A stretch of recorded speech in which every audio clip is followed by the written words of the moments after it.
Good afternoon, everyone, and welcome to today's Planning Committee meeting. My name is Councillor David Connor, and I'm Chairman of the Planning Committee here at Fenland.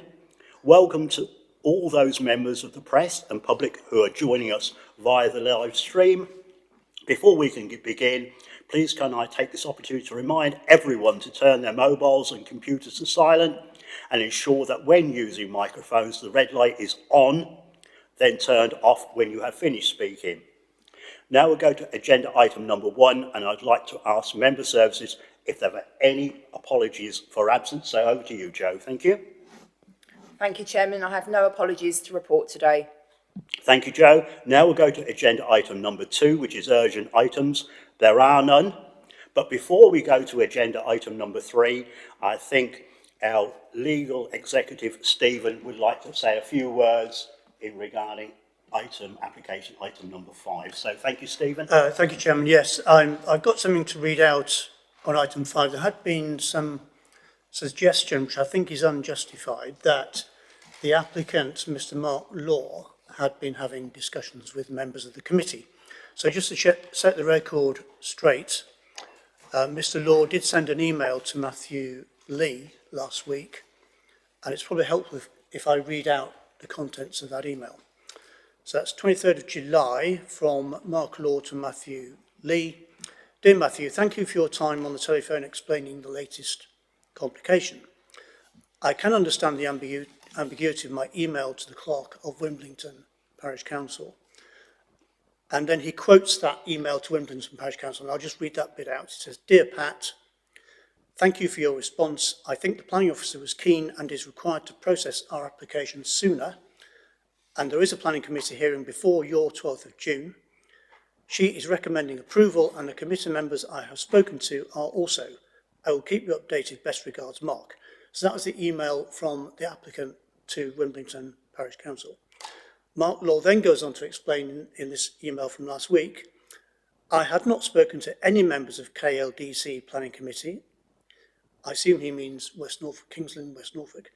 He goes on to say, but my ex-chairman and advisor on planning matters is Mr. Hipperson, ex-deputy chair of KLDC Planning Committee, who had provided comments on the matter. It was this I was meaning to refer to. Having presented to FDC Planning Committee twice regarding concerns over the AD plant at Wimbledon, which was voted against by members contrary to the executive's advice, I'm aware that support from the planning officer does not make any decision a foregone conclusion. Mr. Law then goes on to say, I apologise for the confusion and delay caused by my clumsy email, and I look forward to scrutiny in front of members in due course. Yours sincerely, Mark Law. And I have also, just to clarify things, I myself had an email from Mr. Law last week in which he confirmed he has not spoken to any members of this planning committee.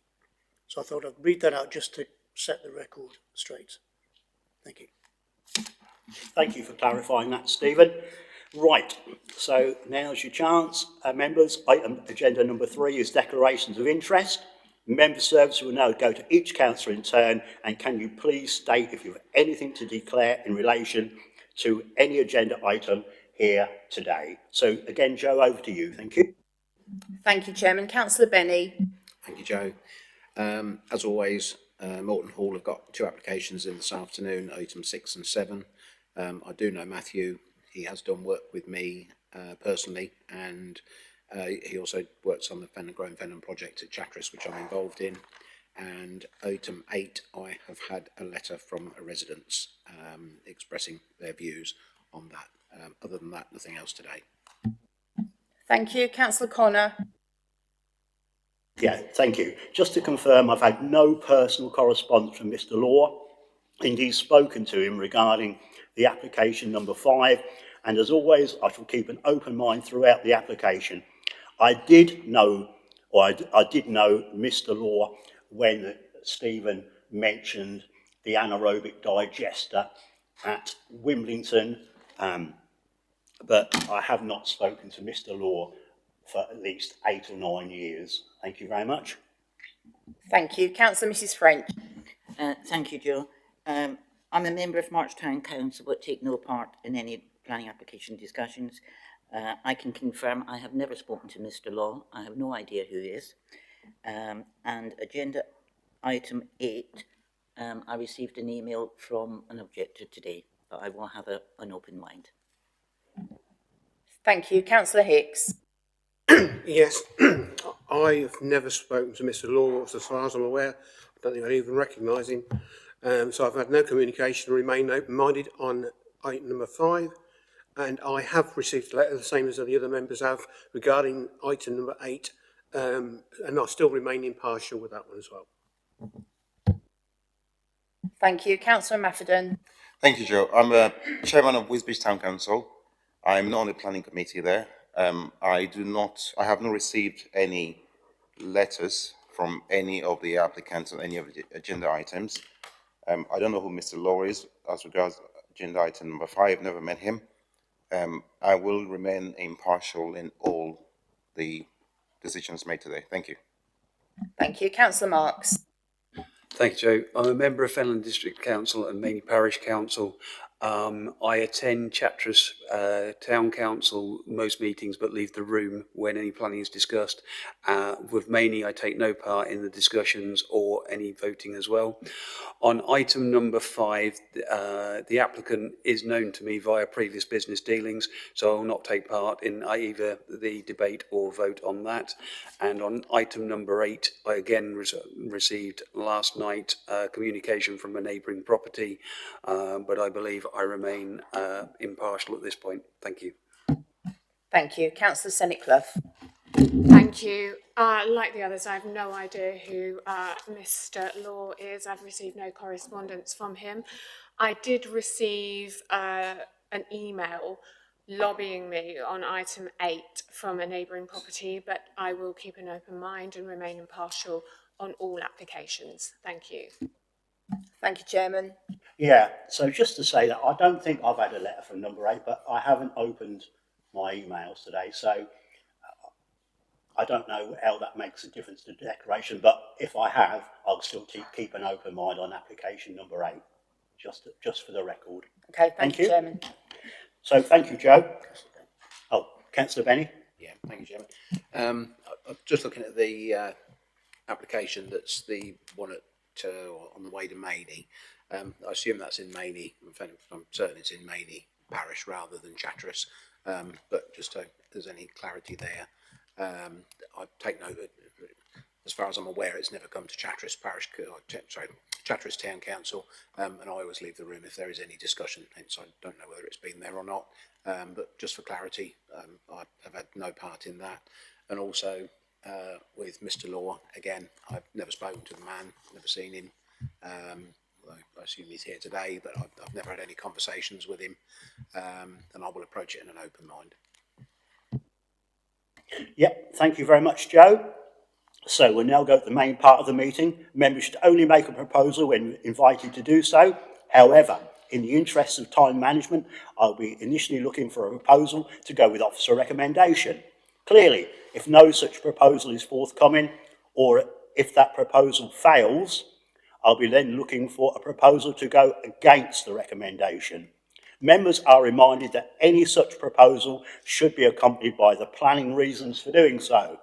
So without further ado, I'll hand over to David Rowan. He's the Development Manager here at Fenland to present application F/YR23/0772/F, agenda item number 4. So David, when you're ready, please. Thank you. Thank you, Chairman. So this is a full planning application for the change of use of a public house to convenience store, involving the installation of new shop fronts, new vehicular crossover, an improved car park and various other associated works at the Nags Head Public House, East Tree Road, East Tree.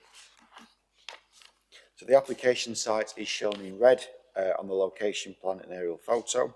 It sits within an established part of East Tree and has historically been used as a public house. The building to the west of the site is Grade 2 listed.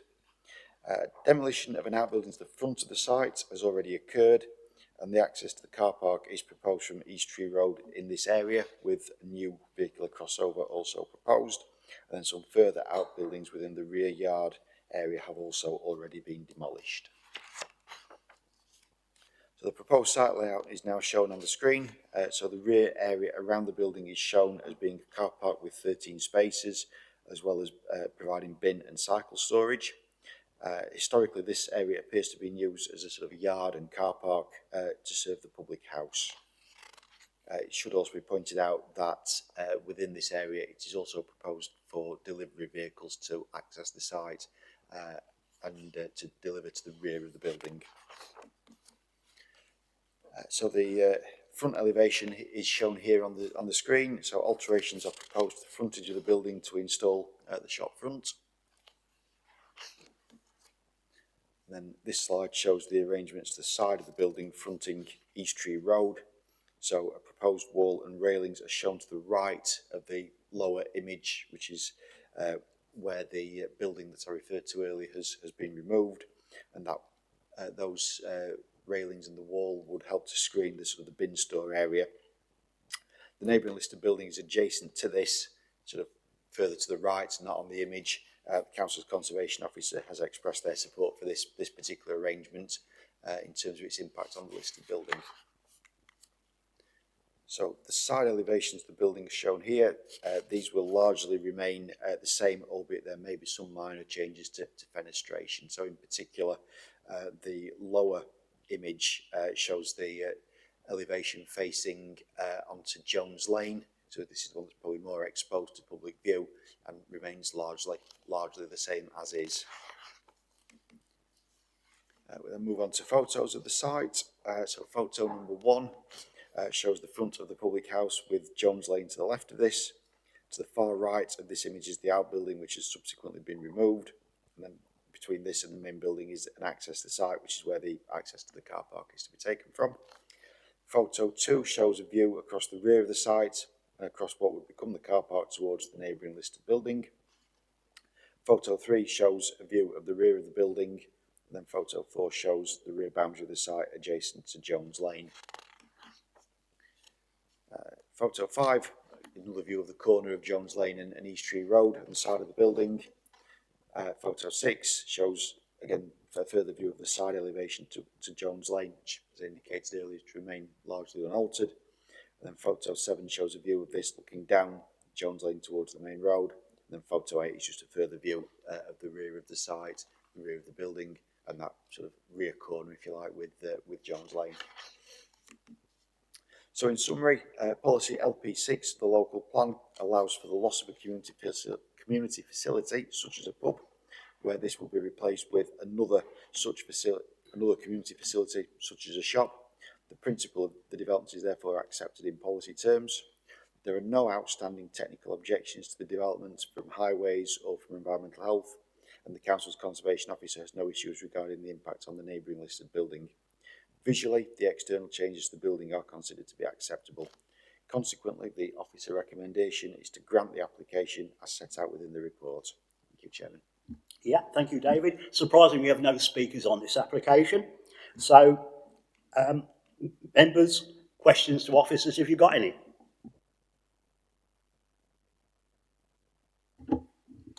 Thank you, Chair. It's actually Senate Clough. I've got a question about the tenancy. So 9.4, it says that some marketing was done with limited interest. I wonder how active the owner was in trying to find a tenant for the pub and for how long. Do you have that information? Through Chairman, we don't have that information. I think probably what's in the report is kind of as much as we've really got. I think whereas normally when we're looking at the loss of the loss of a pub or the change of use of a pub to another use, we do require that marketing information to comply with policy. Because this is effectively moving from one community facility to another, there's less of a requirement for that marketing evidence to be submitted. Okay. Thank you. Councillor Miffordin, are you?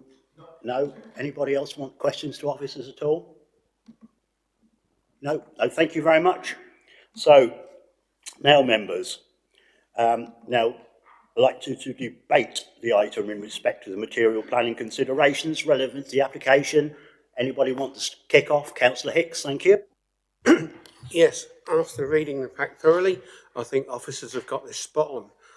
It's going to reuse pubs are notorious for closing these days. They've got to do something with these buildings, and what else could be used for this apart from something like that? Probably housing if you're lucky, but we've got this in front of us now. It's a good application. I'm happy with the car parking, so I think that just about sums it up for me. Yep, thank you. Anybody else at all? Councillor French, thank you. I confirm with,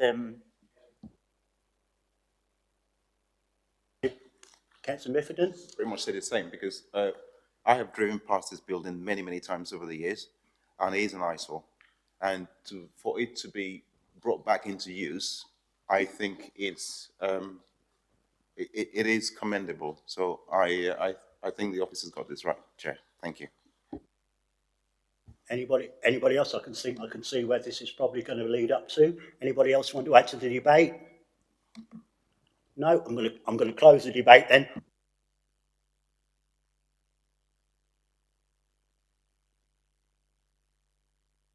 Previously mentioned, I'll be looking for a proposal to go with officers' recommendation to grant planning permission. Have I got Councillor French? Okay, Councillor French, let's get it to go with officer recommendation. Have I got a seconder for that? Councillor Hicks. So we've got a proposal to go with officers' recommendation to approve this application proposed by Councillor French, seconded by Councillor Hicks. Can I have a show of hands on that, please? That's a unanimous decision, Chairman. Okay, so that application has been approved then. Thank you, members.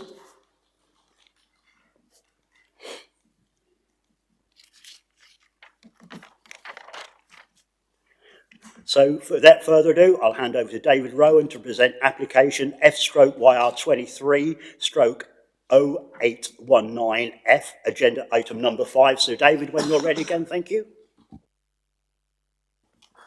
Thank you, Chairman. So this is another full planning application for the erection of a storage building for the storage of fertilisers and provision of associated hard standing land east of 22 Eastwood Industrial Estate, Eastwood End, Wimbledon.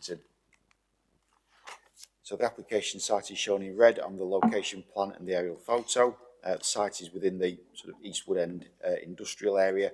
You can probably see the sort of delineation immediately to the north of the site between the sort of wider industrial area and then the open countryside sort of beyond that. It seeks to the application seeks permission to erect an additional building on land to the side of the existing building operated by Law's Fertilizers. So that the right-hand image here shows the proposed site plan. You can obviously see the proposed new building within that. Should just probably point out there is a group tree preservation order adjacent to the, as we're looking at this, kind of the bottom left-hand corner of the application site. Moving on to the proposed elevations, it's a fairly conventional looking sort of industrial building, obviously open fronted as shown by that top left hand image. And then we've got photos of the site, the existing building on site as well. So to move on to the summary, there are no technical objections to the application. It is not considered that the development of a further building in this location would have any adverse character impacts on the wider area, and consequently the recommendation is therefore to grant the application as set out within the agenda. Thank you, Chair. Yeah, thank you once again, David. We have 2 speakers on this application. I'd now like to invite Councillor Maureen Davis, Wimbledon Parish Councillor, and of course a Fenland District Councillor, to make her presentation to the committee. You've got 5 minutes when you're ready. Thank you.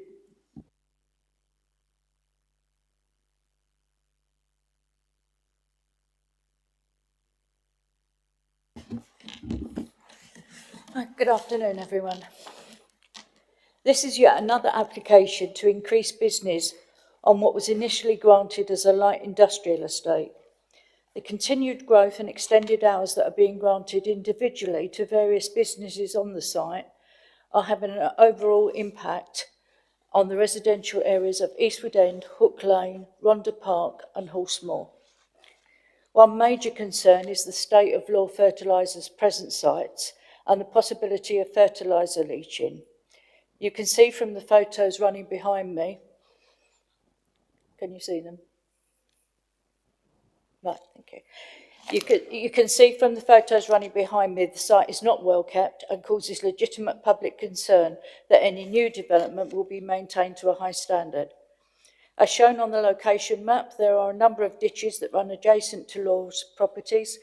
Leaching of fertilizer into surface water and into the ditches can be harmful both to wildlife and to humans. Both chemical and organic fertilizers can pollute surface and groundwater. The applicant states in the drainage strategy, there is an existing ditch to the northeast of the proposed site which currently handles all the water. Is this statement acceptable? With the increase in production and storage, should a health impact assessment be required? Is an environmental permit required for this application, taking into consideration the various sites that the applicant now operates from the industrial estate? The JSNA, Joint Strategic Needs Assessment for Cambridgeshire, contains an evidence review of the built environment's impact on health and has distilled the evidence into themes which include, amongst others, generic evidence supporting the built environment's impact on health, communities that support healthy ageing. Therefore, when reviewing this application, relevant themes impacting on health and well-being need to be considered. Proposals which ensure the future resilience of communities should take into account any significant impacts on human health and well-being, risk of harm to human health or safety, noise and or vibration levels resulting in disturbance, air quality from odour, fumes, dust, smoke or other sources.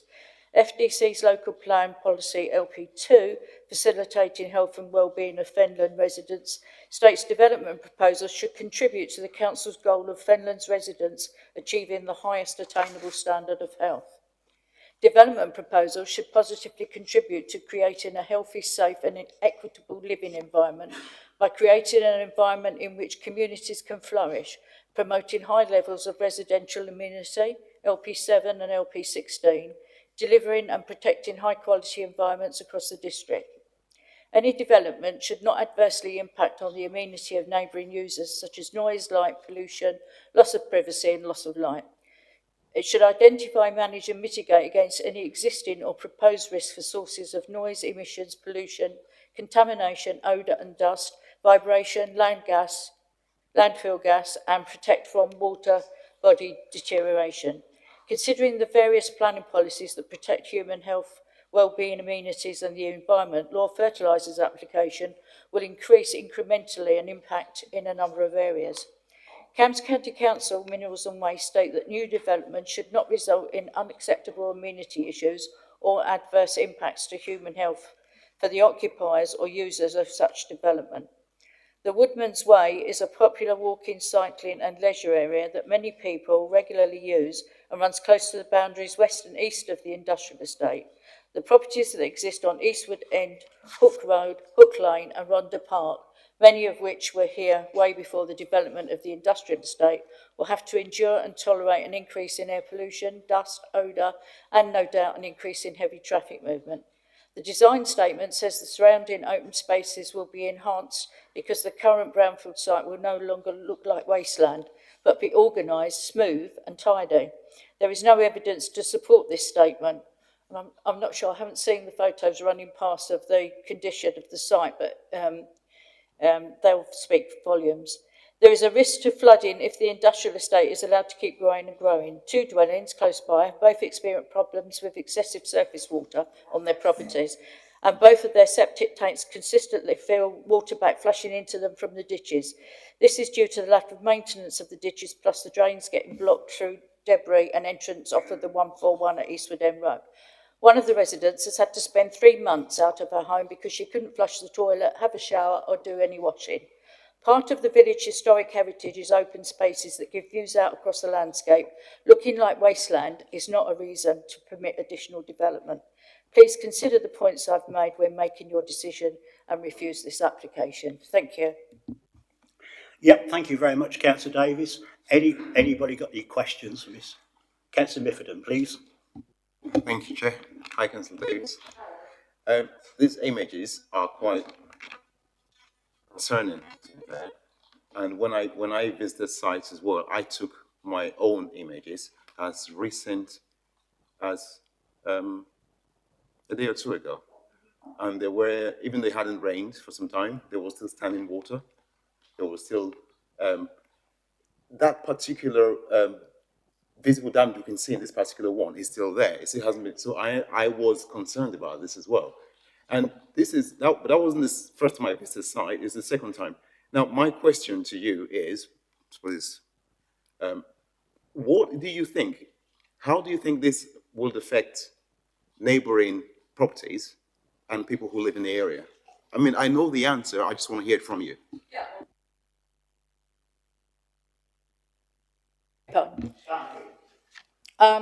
We don't know what's in that water that you can see there. We don't know if there's anything that's leaching into the ditches and then into the environment. So, yeah. You know, the policy LP 16 and LP 17 talks about community safety. Just like you said, we don't know what's in the water. We don't know what chemicals are there. No. We don't know what sort of forever chemicals are there, or environmental chemicals, damaging chemicals will be there. So,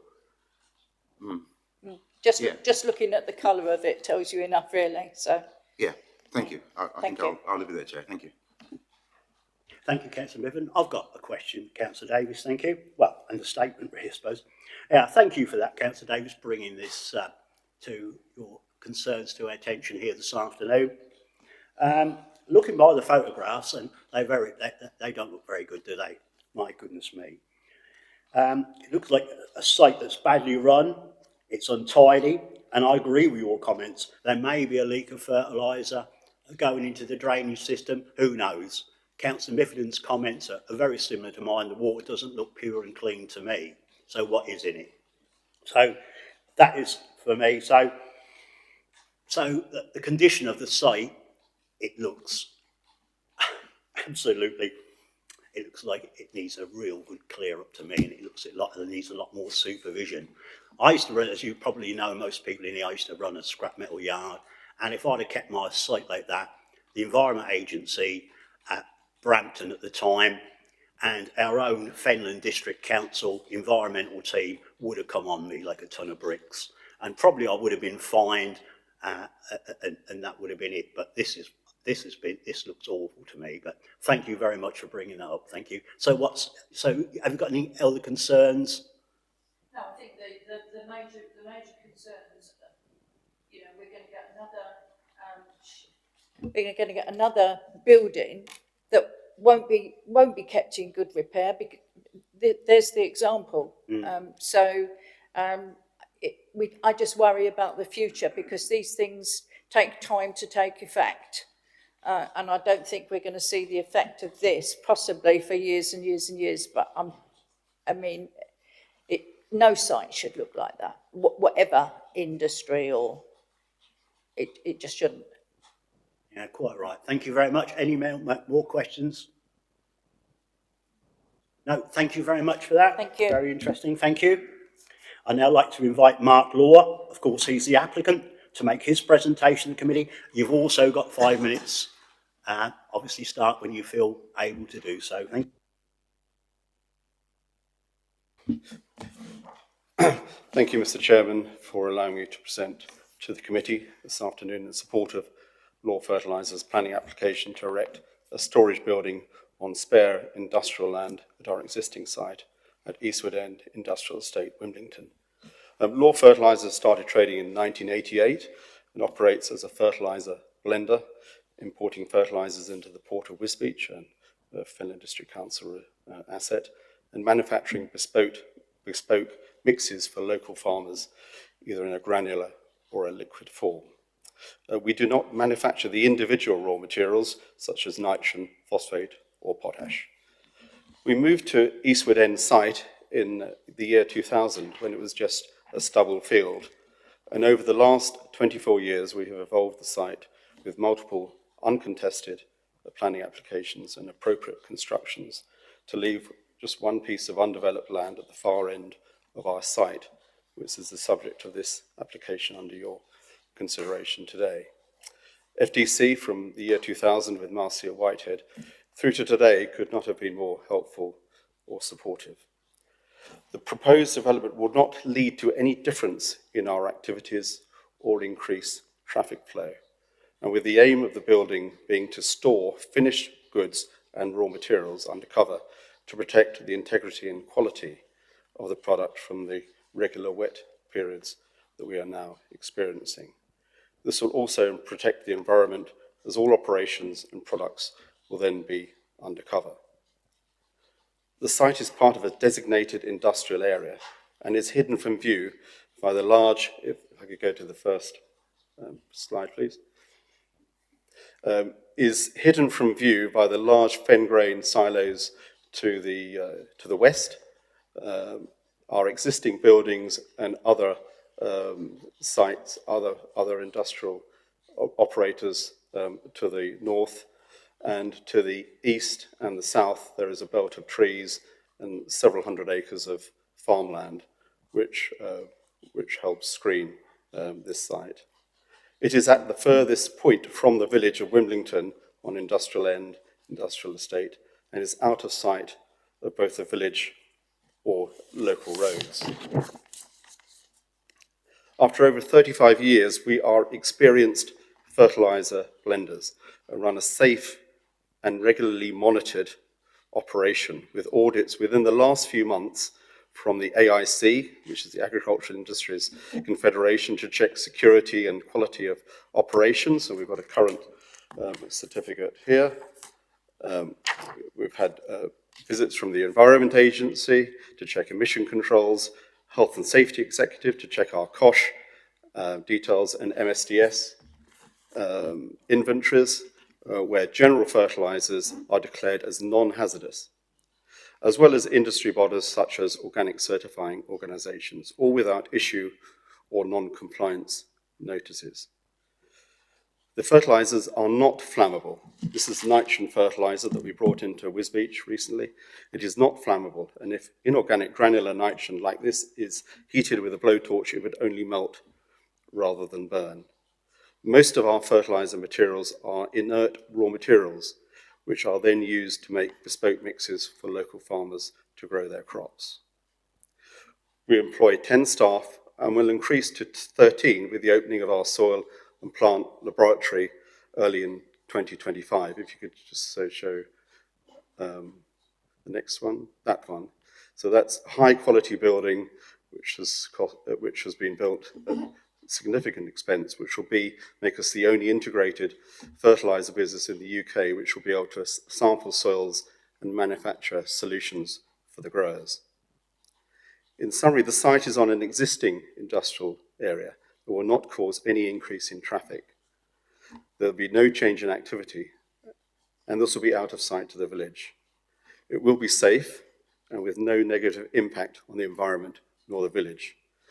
One out of the three photographs that were shown by the previous presenter were outside of our site.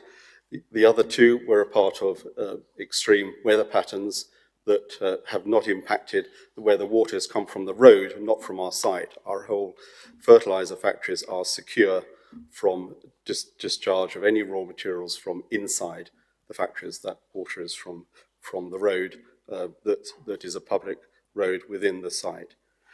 The proposed building will not only have a positive effect on Law Fertilizers. Okay, thank you. Yes, thank you very much. Members, questions to Mr. Law? Councillor Hicks, you've got one. We'll take you first. Yeah. Hi there. Do you store ammonium nitrate either as a raw product or as a finished product on that site? No, we do not. No, that's definitely not. No. No, we support CAN, which is a non-oxidizing agent. But that's not on the site at all? Ammonium nitrate is not on the site at all. Okay. Thank you. Anybody else want questions for Mr. Law? Thank you, Councillor Middleton. Please carry on. Hello, Mr. Law. One of the images, when I visited the site, I did see that one of the images with the new structure, the one you said was an integrated, the laboratory. Correct, laboratory. Yes. When was that built, please? That's been built over 2 years. 2 years, right? Okay. That isn't is it currently in use? Has it? No, it hasn't. Good. That's in a very good state because it stands out from all other properties there. My question is, will they? Don't want to sound. So the images I have on my phone, I still have them right now that I took recently of your. I know you said about the standing water, the color of standing water was washed up the street, okay? But the color of that water is not as normal rainwater. It isn't. There is something else in it. There has to be something else in it. My question is, how long will it take for the new building to look like the ones that you currently have now? What is the maintenance strategy? What's the plan? The plan is that this will conclude our site and will allow us to have a high quality enterprise. The laboratory is transformational for our business. Also, on a personal scale, this is a family business. Unfortunately, I lost my wife a few years ago, and I want to pass the business on to my son. He's 18. He's been very well educated, and he doesn't like mess. He likes cleanliness. He wants growth. And I want to make the site, with this extra building, that'll make that site nice and clean and tidy and a world-class operation. I mean, we have got products which are global. You know, we are innovative fertilizer manufacturers, and we would hope to have an official opening.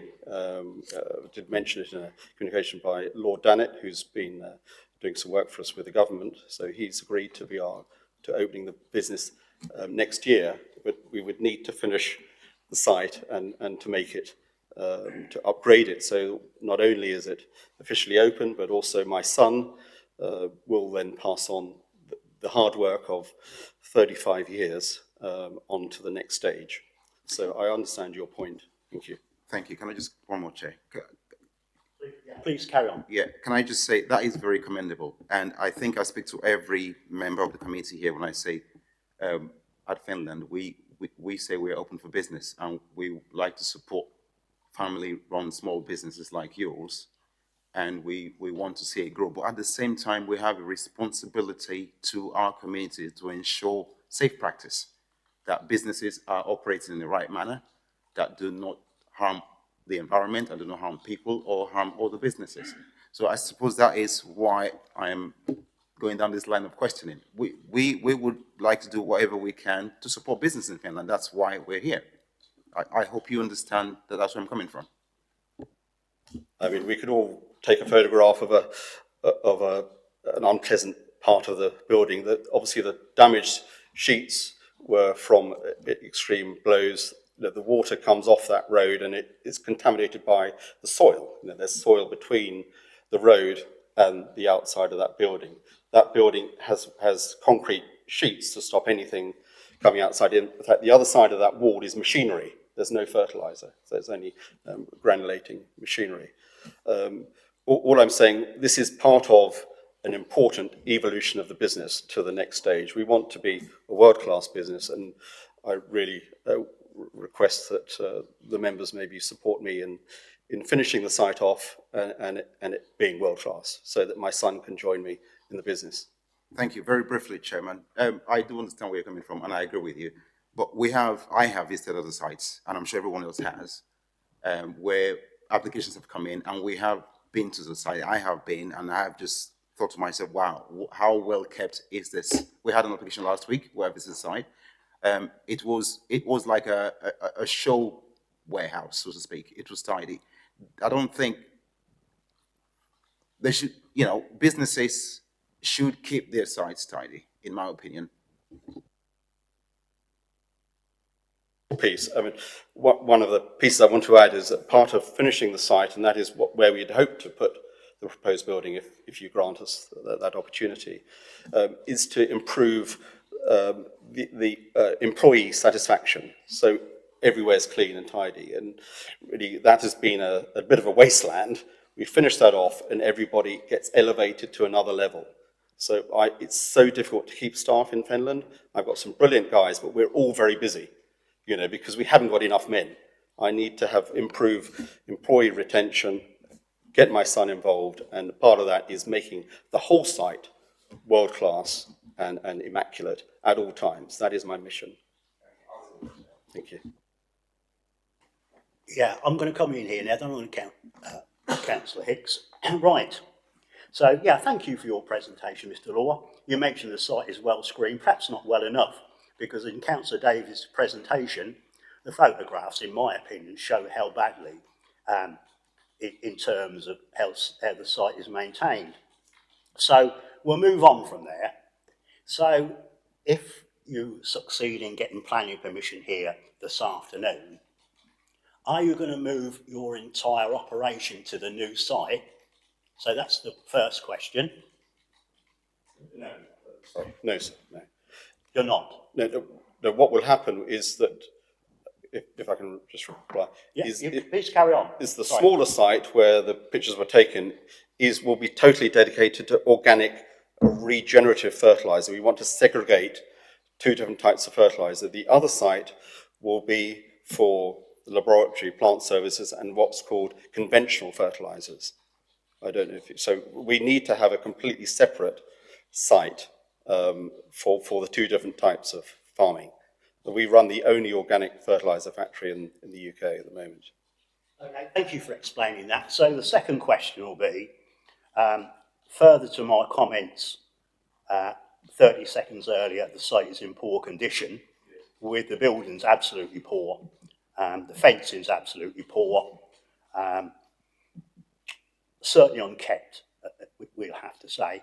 So what plans have you got to tidy up the site you've already got? Because I can understand from, as I said, of employing lots of people, if you don't put the right infrastructure in place, they're not going to stop long. They're not going to want to stand in 6 inches of water, are they? So what improvements are you going to do on this site? I think that's the question I want to ask. The original site. Well, the original site, I mean, within a week, the councillor can come round and that will be sorted. You know, it is not a major job, actually. The clean out that steel and send it up to the scrapyard to pull out and re-hardcore that area and to put a ditch so the water from the road doesn't come onto our site, and to reclad that area is not a big job. It's not a big job. The rest of the site, inside the site, if somebody had come in, is efficient, accurate, safe, and we are scrutinised by many organisations, as I've said, who check our quality of operations. And the fact that we've been trading 35 years, it says a lot. But we want to use this opportunity to bring the business to another level. And it's my legacy. I've spent half my life at Wimbledon and building this business, and I would like the opportunity to pass this on to my son and to finish the laboratory. Yeah, and it's very commendable, and I support, as Councillor Rivington has said, we support local business here as much as we can. But as Councillor Rivington quite rightly says, we have to balance that with public health and everything like that. And yeah, I'll be looking forward, if you get this passed here this afternoon, I'll be more than happy to come and have a look at your nice clean site, which will include hopefully some sort of drainage involved in your own site. So an interceptor or something like that, where you can get the rainwater from your own site, because it won't rain everywhere else and not on your site, will it? Some drainage so it can go to interceptor so it can be dealt with in the proper way. So yeah, but thank you for that. Thank you for explaining me those things. So I'll move on to Councillor Hicks now. And if these improvements are so easily done, why haven't you done them already? That's question number one. I'll go and then I'll come back. Well, we didn't think they were a health hazard because that water is contained there, or the dirty soil, and the steel is just steel. It's not open to the public. This is a private industrial estate, so nobody sees that. It doesn't actually go anywhere.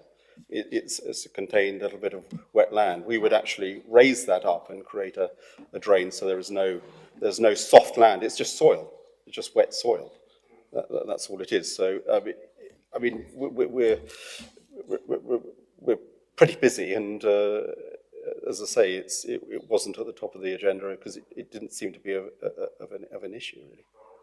I mean, I've run my own business, and if I had a shop, and if it wanted to paint up, I'd do it. I wouldn't do it when the wood was all getting rotten and things like that. It's a matter of pride over your own property. But that's by the by. The second thing is, may I ask if you meet and greet clients there as well? Is there anybody visiting the site for your customers? Do Yes. they come and visit you? Yes, we've had visits from Anglia farmers, for Do example. they have a look round? You know, do you show them round? They had a look round. And So surely that's not very good impression to show them either. If there's all well, I mean, it's been extreme weather, and we need to manage our buildings so they're more resilient. Maybe all our water is going on from the chairman's comment. All our internal water goes through an interceptor and an underground pipe.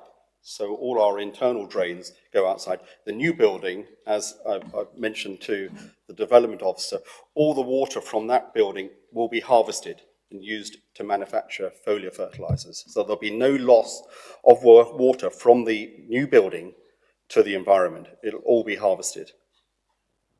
That's excellent news then. So I think we've done the questions on the tidiness of the site and everything. So if anybody else has got anything to add to, not to that, but any other concerns that they may want to raise other than the conditions, please put your hands up now. No, you've all had time. Thank you very much. Thank you, Mr. Law. Thank you for that. Right, members, it's time for questions for officers. Anybody got any? Councillor Senate Clough? Thank you, Chair. I'm looking at the reports and the FTC Environmental Health Report, and it said the applicant must ensure fertilisers are stored properly, etc., etc. So I've got a two-part question. First of all, did the Environmental Health from FTC actually visit the site? And secondly, is there a condition, if this is passed, that can be attached? I'm new, so bear with me, but I wondered if there's a condition that can be attached to make sure everything is kept tight going forward, on the site with regard to the fertiliser storage. Thank you, through you, Chairman. In terms of whether Environmental Health have visited the site or not, I don't know. All we've got is the comments that we've got here, and I think we need to take those at face value, I suppose. In terms of the issue that Environmental Health have raised about the sort of ongoing management of the site, it's really not a planning issue. There's, as I think Mr. Law's indicated, there are sort of numerous other bodies who are responsible for the, I suppose, ongoing or ensuring the ongoing appropriate management of the site. Planning deals with ultimately the general land use of the site in terms of the actual, whether fertiliser is stored in the building, outside the building, in a safe manner, in an unsafe manner. That's down to one of the multiple other agencies that have got the remit to really deal with that. Thank you. Yep. Anybody else got any questions to officers at all? No, thank you very much. So, members, I'd like to invite you to debate the item in respect to material planning considerations relevant to the application. If you'd like to speak, please raise your hand. So we're in debate. Anybody want to kick this off? Okay, Councillor Miffordin, thank you very much. Please continue. Thank you, Chair. I think this is one of those applications where we have to try to balance the need for business growth in the area to issues of public safety. And I personally, as a business owner myself and as a resident of Fenland, I support any small business or any business at all in this climate we're in that is brave enough or bold enough to want to expand. So I really commend Mr. Law for doing that, and his firm and his team, and the fact that he's talking about his legacy as well. He wants to leave it to his child, and next generation, hopefully create employment continuously for people who locally and generate income for the local economy. So I support that. But my big concern is we can't just say, yes, because of that, we will overlook other areas of that relating to public safety, the safety and security of the site. I know Mr. Laws said that he will, within a week, we can visit the site and things will be rectified. But like Councillor Hicks said, why wait till now to get them done? The fence, I know, sorry, Chair, you said carry on without the fence there in several places of the existing property.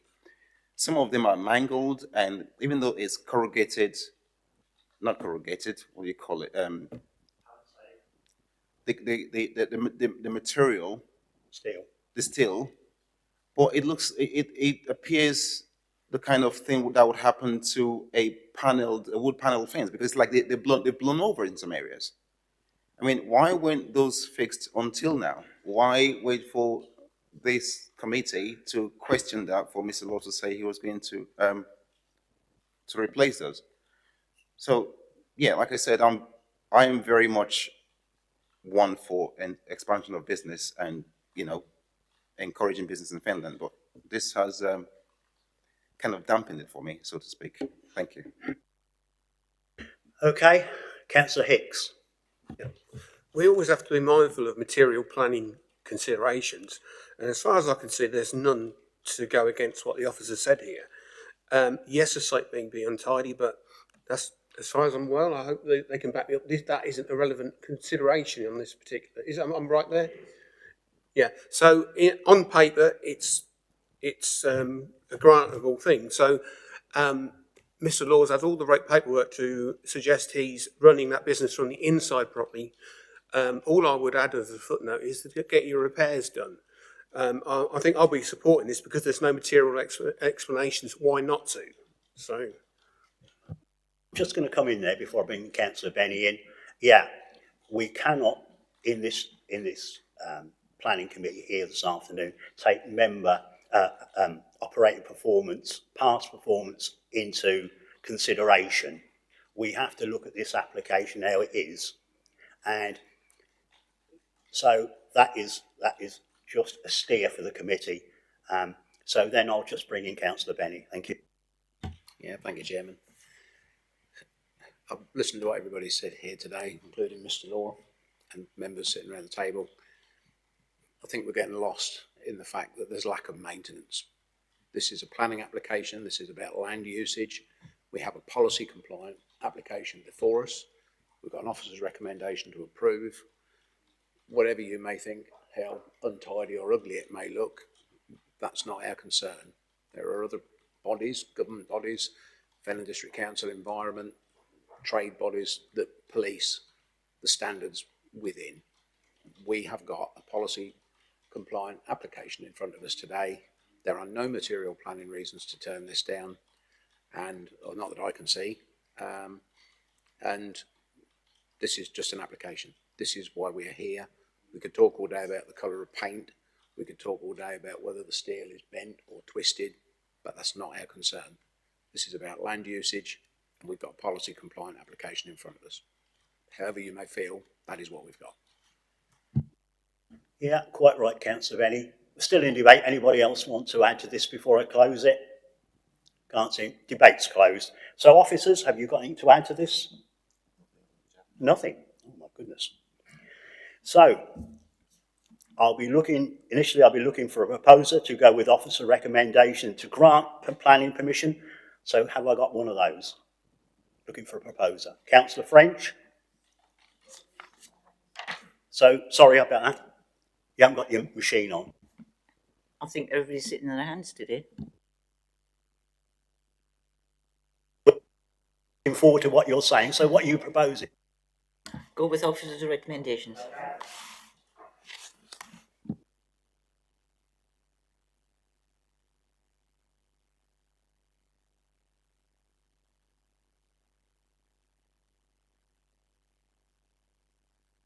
Councillor Hicks has seconded it. So we've got a proposal to go with officer recommendation to approve this application. It's proposed by Councillor French, seconded by Councillor Hicks. Can I have a show of hands on that, please? That's 5 votes, Chairman. Those against? One vote, Chairman. So that application has been approved. Thank you. So do we want to stop for a break, or do we want to press on for another one? Thank you very much. So I'll now hand over to David Rowan once again to present application F/YR24/0161F, agenda item number 6. So away we go, David. Thank you. Thank you, Chairman. So this is a full application to erect a dwelling in association with the existing farm and a formation of an access land south of 4 hole-in-the-wall cottages, Paget's Road at Christchurch. Just draw members' attention to the update report that's been circulated in respect to this application.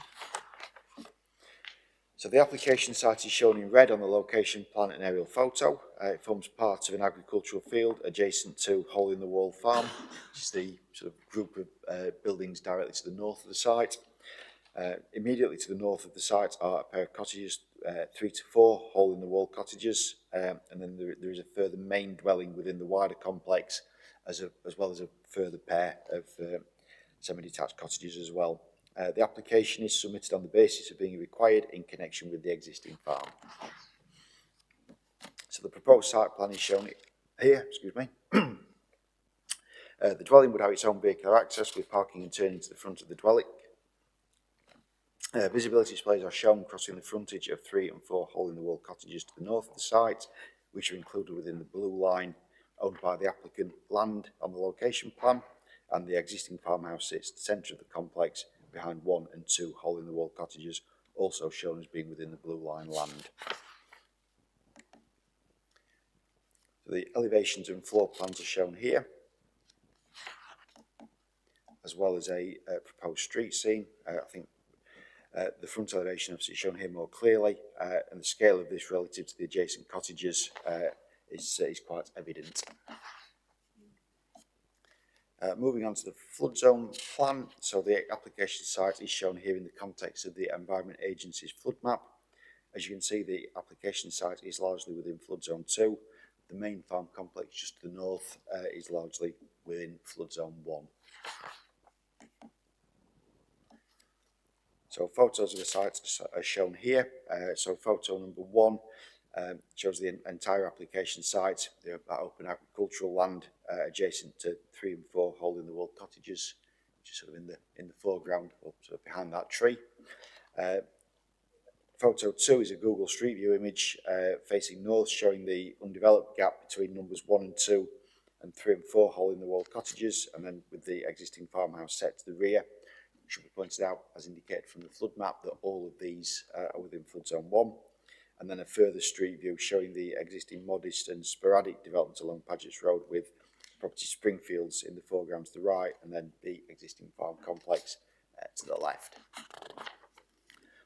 So in summary, the application has been assessed by a specialist consultant on behalf of the council. Their conclusions are that an essential need for 1 on-site worker has been demonstrated, and at best there is a marginal case for a second worker. If this argument were accepted, then it needs to be considered that, according to the latest blue line plan submitted with the application, there are currently 5 dwellings within the applicant's ownership at this site. As such, it is not considered that there is a demonstrable essential need for an additional dwelling at the site. The principle of the development therefore conflicts with policy LP12 Part D of the local plan and also the National Planning Policy Framework. In addition, the scale, mass and appearance of the dwelling is considered to adversely impact upon the character and appearance of the rural area in this locality. The site is also within flood zone 2. Given the lack of demonstrable on-site requirement, it is considered that the development fails the sequential test, as clearly there will be sites available more widely at a lower risk of flooding. However, if the issue of need were to be accepted, clearly there would be land available within the main complex, which is at lower risk of flooding. As such, the development is recommended for refusal as set out within the agenda. Thank you, Chair. Yeah, thanks once again, David. We have 1 speaker on this application. I'd now like to invite Matthew Hall. Of course, he's the agent, to make his presentation to the committee. You've got 5 minutes when you're ready to start, Mr. Hall. Thank you. Thank you, Mr. Chairman, members. The applicant had registered to speak today, but it's a busy time, so he apologises. He's harvested, so I apologise on his behalf. So the Gladwin family purchased this farm in 1993 together with the cottages, all as one.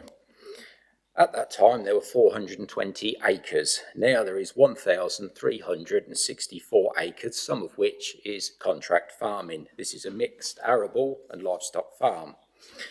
Within the officer's report under 4.0 planning history, it gives a good overview of this farm. 1996, erection of an agricultural building. 2011, erection of a pig fattening unit. 2019, erection of an agricultural store. This shows over a long period of time there has been expansion at this farm. They want to expand further. The applicant has invested in a pig fattening unit which holds 1,050 pigs, and to my knowledge that's only one of two in Fenland, with the other one being at Wood Street in Doddington. They've also got a contract with Warburton's for some of their grain as well. When we submit this application, we submitted an independent agricultural appraisal with it, which was carried out by Cheffins. Within the council's consultants' comments under 9.14, it states the need for an additional worker is marginal, which, in my opinion, states there is a need, and I don't believe that the council's agricultural consultant has visited site. The shed and infrastructure are already in place and being used. This is not a new enterprise, it's an expanding, long-established farm. There's a lot of support for this application. The current member, Del Roy, supports the application. Along this same road, former member, Councillor Will Sutton, wrote in support of this application. Christchurch Parish Council fully support this application, and they have written quite a detailed response in the report. The proposal will give continuity for one of the largest family farms in this area. Family farms play an important role in the local rural economy. The applicants have advised me that they are also in discussions to take on a further 250 acres under contract farming. We've sited the dwelling where Mr. Rowan has shown, in line with the row of cottages along frontage development, linear development in flood zone 2. If we'd have sited it to the north of the farm buildings, that's in flood zone 3.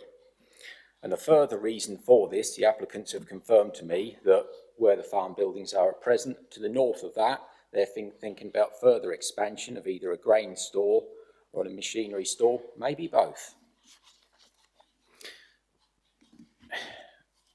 When I went to see the applicants a while ago, I was thinking of a very, very similar application to this in 2019 under this local plan that was approved at Fallow Corner Drove in Maney for the Hawes farming family. Next village, that was in flood zone 3. This is in flood zone 2, 1,200 acre farm. This is greater, and that was for an agricultural workers dwelling for their son, just the same as this, and that was approved by this committee against officer recommendation. It's a very, very similar application right in the next village, and you go down there and see that. It looks an absolute treat where that's been built. Will, the applicant, currently lives in one of the starter homes on site that Mr. Rowan has pointed out. Now those cottages are what I would call 2 up, 2 down cottages. Kitchen, living area, bathroom downstairs, and upstairs 2 bedrooms. But the one that Will lives in on the farm, because he's on the farm already, one that Will lives in is in reality a 1-bedroom property because his long-term partner Hannah, who also works in agriculture, works for Frontier, uses that as an office. So it's a 1-bed property. You might want to start a family. He wants to live in a larger property. He wants to stay on the farm. And those cottages, they're not owned by an individual. They're owned and were purchased, and I think it even confirms this on Land Registry and the Council Consultants Report. They were purchased in 1993 by this farm. The income from them, which are generally short-hold tenancies, go into the farm. They're not owned by individuals, they're part of the farm, but Will wants to still stay on the farm, various reasons, but wants a large property. There's a lot of support for this application. There are no objections from any persons in Christchurch, Highways, Environmental Health or the Parish Council. The applicant is fully aware that if this proposed dwelling is approved, it will be subject to an agricultural tie. This is an established farming business that wishes to expand and secure its future growth going forward. And we just heard on the previous application that Fenland is open for business. Thank you. Yep, thank you very much, Mr. Hall. Members, questions to Mr. Hall? I'll take Councillor Marks first, then Councillor Senate Clough second, thank you. Thank you, Jed. I think for transparency, I've just realised, and I've just been checking through drainage boards, and I believe I'm on March East Internal Drainage Board along with Councillor French. So I think we ought to declare we have that as an interested. So, right, I was just having a read through, hence why I was on my phone having a quick look. So it looks that RD Gladwin and W Gladwin are both on the drainage board, just for transparency reasons. So, Joe, if you could add that. Just have a show of hands, who's on March East, please? 1, 2, 3, thank you. Yeah, thank you. That was, sorry, I finished, thought I are you? ought to point that out straight away. Councillor Senate Clough, please. Thank you, Chair. Hello. You've spoken about the expansion. You're the agent.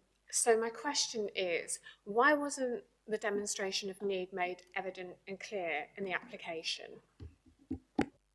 Hello. My understanding with the report from Cheffings, which I've got here, I don't know if members have seen that, is they demonstrated the need here, that there was a need for 2 persons to be on site. So in my opinion, the agricultural consultant has demonstrated that need. It's in the report. The council's agricultural consultant disagrees. So I believe we have demonstrated it. Thank you for your clarity on that. Yeah, I just got just a clarification, really, Mr. Hall. You said you got some pigs, and listening engrossingly to your presentation, can you just tell me how many pigs there are on site? The pig fattening unit has 1,050 pigs. They get brought in at a lower weight, fattened up, and then I believe they're taken to the abattoir at Spalding. So it holds 1,050 pigs. There could be different numbers on site at different times. Yeah, thank you for that. Yeah. Councillor Marks and Councillor Mifferton, thanks. Thank you. Can you just point out where those pigs are in relation to this application, please? The actual pig fattening unit is off the map to the left. There's a track at the top of the slide which goes left as I'm looking at it, and the pig fattening unit is set well back on land owned. So there's a bit of a track at the back of the sheds. Yep. You go down there, it's on the right hand side, it's a large unit, yes. Thank you. Yeah, you can understand that. Councillor Mifferton, thanks. Thank you, Chair. I've just a question about the 5 existing dwellings. You mentioned, please correct me if I'm wrong, you mentioned something about the rents coming from them get reinvested in the farm, is that right? Yes, so the farm owns those cottages and they brought them with the farm in 1993. And they're owned by the farm owns the tenancy, and that gets put into the farm. The monies from those get put in the farm.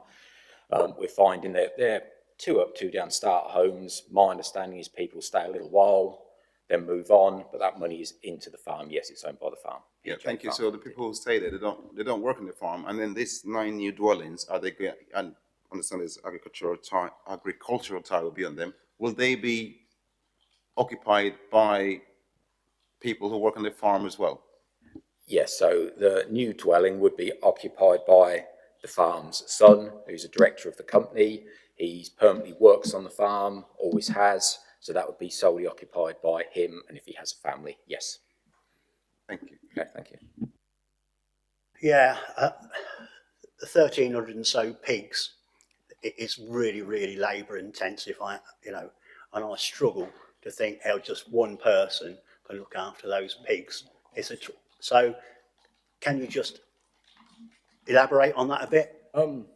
I'm certainly not an expert in pig No, farming. but livestock is. But livestock yes. is hands-on. My understanding with pig farming is there's quite a high fatality rate if you can't attend to the pigs in an emergency or something quite quickly. And where it is down the track, obviously they're on site. There's Mr. Gladwin and Mr. Gladwin Senior. It's quite labour intensive. Yes, that's just I'm not an expert in pig farming. I just want to get your take on it, So, anybody more questions at all for Mr. Hall? No, thank you very much. Members, questions to officers? No, thank you very much. So, I'd like to invite members to debate the item in respect to the material planning considerations before us today. Who wants to kick off the debate? Councillor Marks, thank you. I think here we go again. To me, there is good reasoning to be on site. There is a need to be on site. Yeah, if it's tied into the business, which it does seem to be, and equally with livestock, we've had various other applications where we've had farmers who've put in, and also contractors who've had potato stores that they've needed to look after 2, 3 o'clock in the morning, and I'm sure that's the same with livestock. I know the area, it borders onto my area. Will it look out of keeping? That road is just one very long road that goes up to a river. Farmhouses, these are modern type farmhouse as far as I can see from this. I'm minded to actually support this application for, the farmer, unfortunately, and go against officer's recommendation. But I'll wait to hear what everybody else has got to say. Thank you, Councillor Marks. Anybody else want to add to this debate at all? Councillor Mifferton, thank you. Thank you, Chairman. Like said earlier, we are open for business, aren't we? And this is an application to have dwellings on site to support a livestock business. I'm not an expert in farming, but I do know that livestock need you to be on site if you have large quantities of them. So I think I'm inclined to support this application as well. Then again, see what everyone else thinks. Thank you, Chair. Thank you for those comments. Anybody else at all? We're still in debate, just to remind everybody. No, we've all finished the debate. No one wants to add to it. Thank you very much. The debate's closed. Officers, have you got anything to add? Thank you, through you, Chairman. I fully accept the need for somebody to be living on site in connection with the livestock, as indeed the council's own consultant has sort of recognised that need, and clearly that is fulfilled to a degree by the existing farmhouse within the centre of the complex. Interestingly, we've heard from the applicant's agent, who's confirmed that the son of the applicant, who this new property is intended for, already lives on the site. So that is effectively 2 people associated with this farm who are on site, who can provide that welfare to the animals. I didn't hear that incorrectly, Mr. Hall. I did hear it incorrectly. Okay. So in that instance then, we've already got 2 dwellings on site associated with this farm that can provide that welfare requirement. Planning policy is extremely clear that new dwellings in the countryside should only be permitted where there is a clear functional need.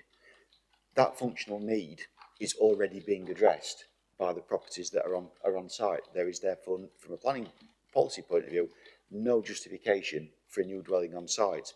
The fact that a nicer house can be built, that it's perhaps more convenient to build a new house rather than extend one of the existing ones, is not an essential need. So from a planning policy point of view, there is no justification for a new dwelling to be built at this site. Okay. Yes, of course you can. Please do. Thank you, Chairman. Just want to build a little bit on what David said, and also the sequential test point. Because I think no one's discussed that in the debate, which obviously is a bit of a worry, just for the point of matter. Just want to obviously, in relation to a cultural workers dwelling, I'm not going to repeat verbatim, but as David said, the policy requires about need, evidential need. The independent review of the document that was submitted stated at best marginal. For a professional document, I think that's quite a very low value to what was submitted. Their professional opinion is that there is a very marginal, at best, need for an additional worker dwelling on this site. As explained, we acknowledge the council, we acknowledge as the independent review that there is a need for a dwelling on this site to deal with it in a functional and an operational manner day to day. But that is being met. That is secondly being met by another dwelling on that site. So there's already 2. we need to then decide, is there a need above that for this dwelling? And if we say they do because there's an X amount of pigs or because there's this amount of grain, that is a decision the council makes, and that's fine. But then we need to be able to repeat that for every applicant. So would we get to a situation where an applicant comes forward and goes, I've got X amount of pigs, I need 10 workers, we would let them have a small housing estate on the site? No. The planning assessment, the policy considerations that we need to do for this application would be the same if that is the scale. At the end of the day, there is one farmhouse on this site, there is another dwelling being occupied on this site by people that work on this farm. That meets the operational needs of this business. Secondly, in relation to the sequential test, you know, clearly there is other land within the site, within the district, that does not fall within flood zones that are highly likely to be susceptible to flooding. I accept this isn't the highest, but it is still an area where the government directs housing away from, and where that needs to be a material consideration. We don't have to pass a sequential test if we consider there is a specific reason that we do not.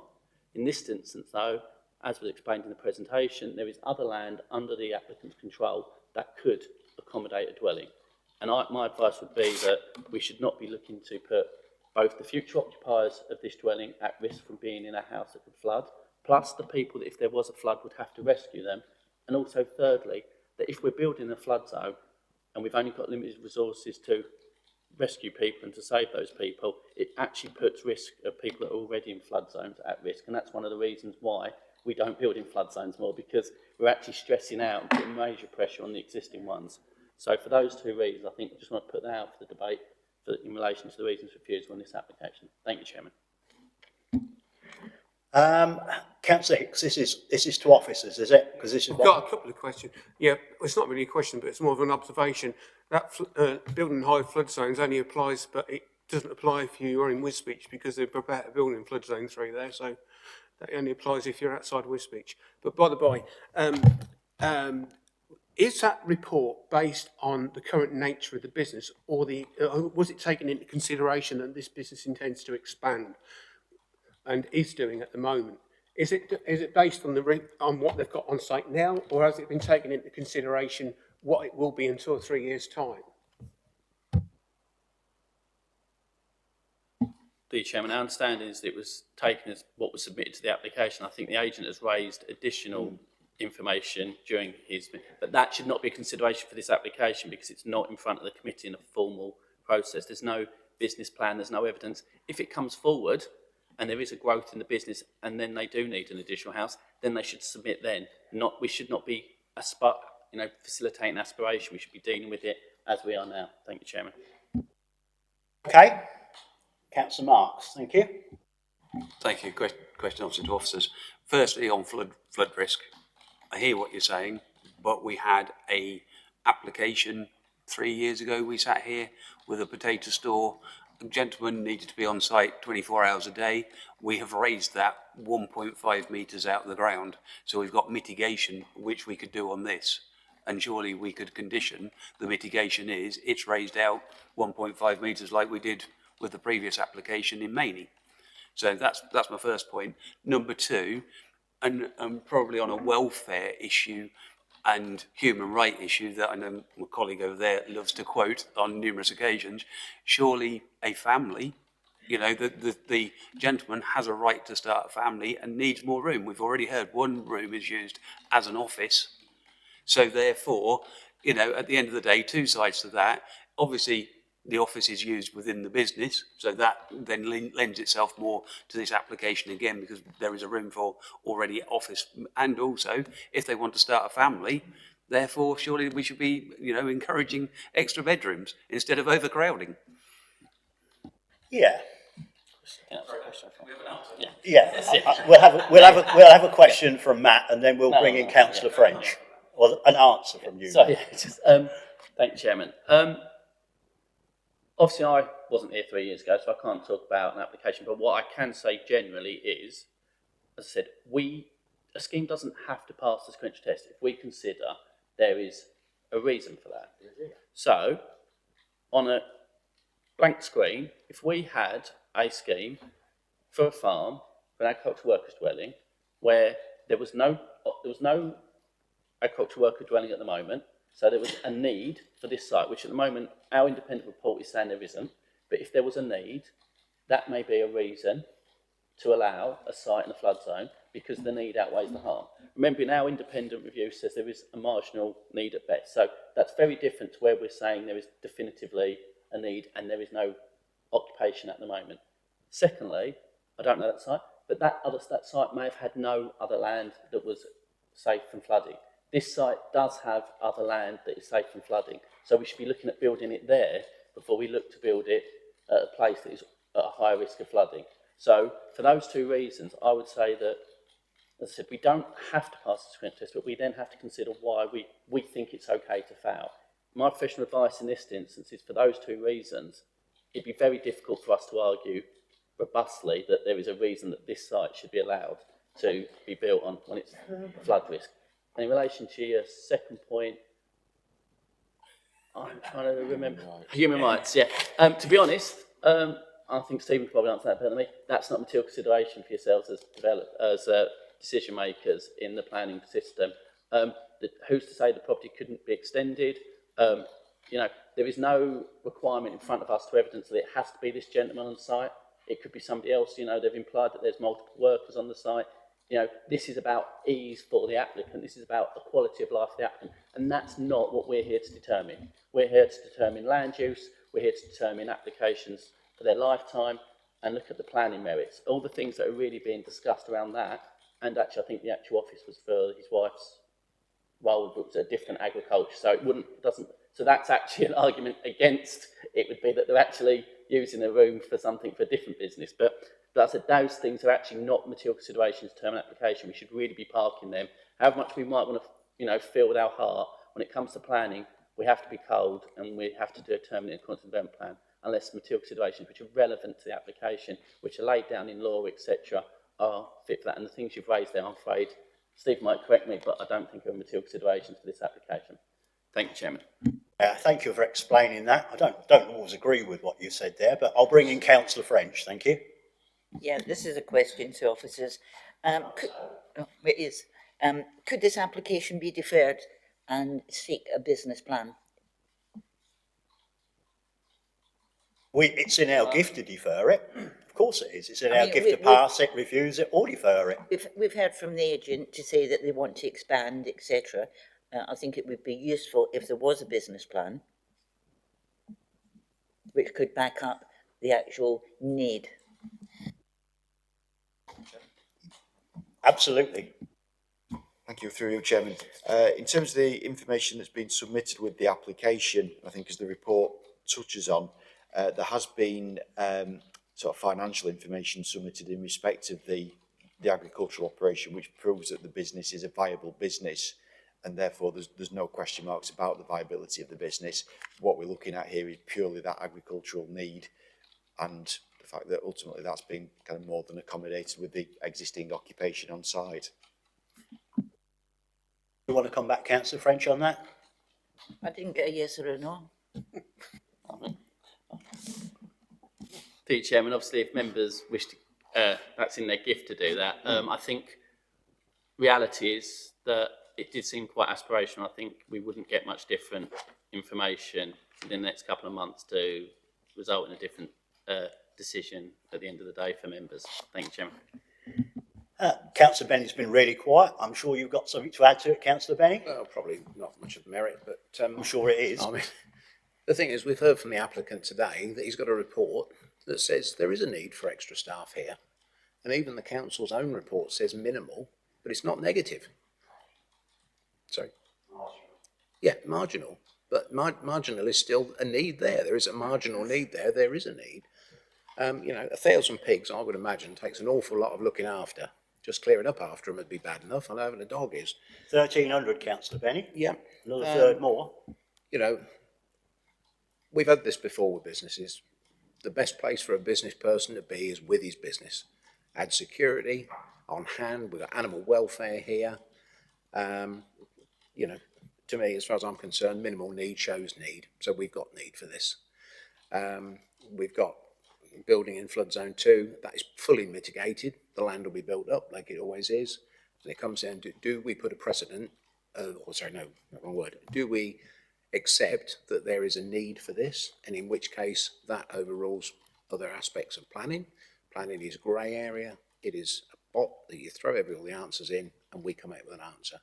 And it's not, it's just a difference of interpretation of how we see things. Personally, I see this as an application that is good. There is need, those pigs need looking after, and we should be helping businesses wherever we can. That would be my thoughts on this. I personally think this is a good application.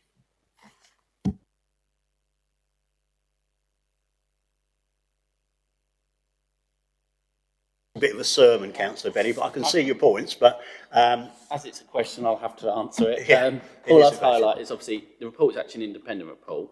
Yeah.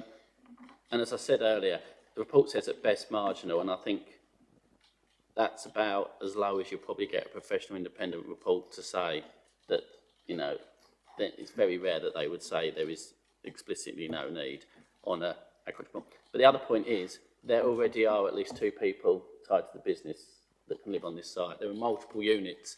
The question is about, I think the question we need to stop at before we even look at this dwelling is there an evidence need for a further property on this site? And the answer is no, irrespective of anything else, because there were actually already 6 properties on this site. And then the question is, do we move on to is the other points? Thank you, Chairman.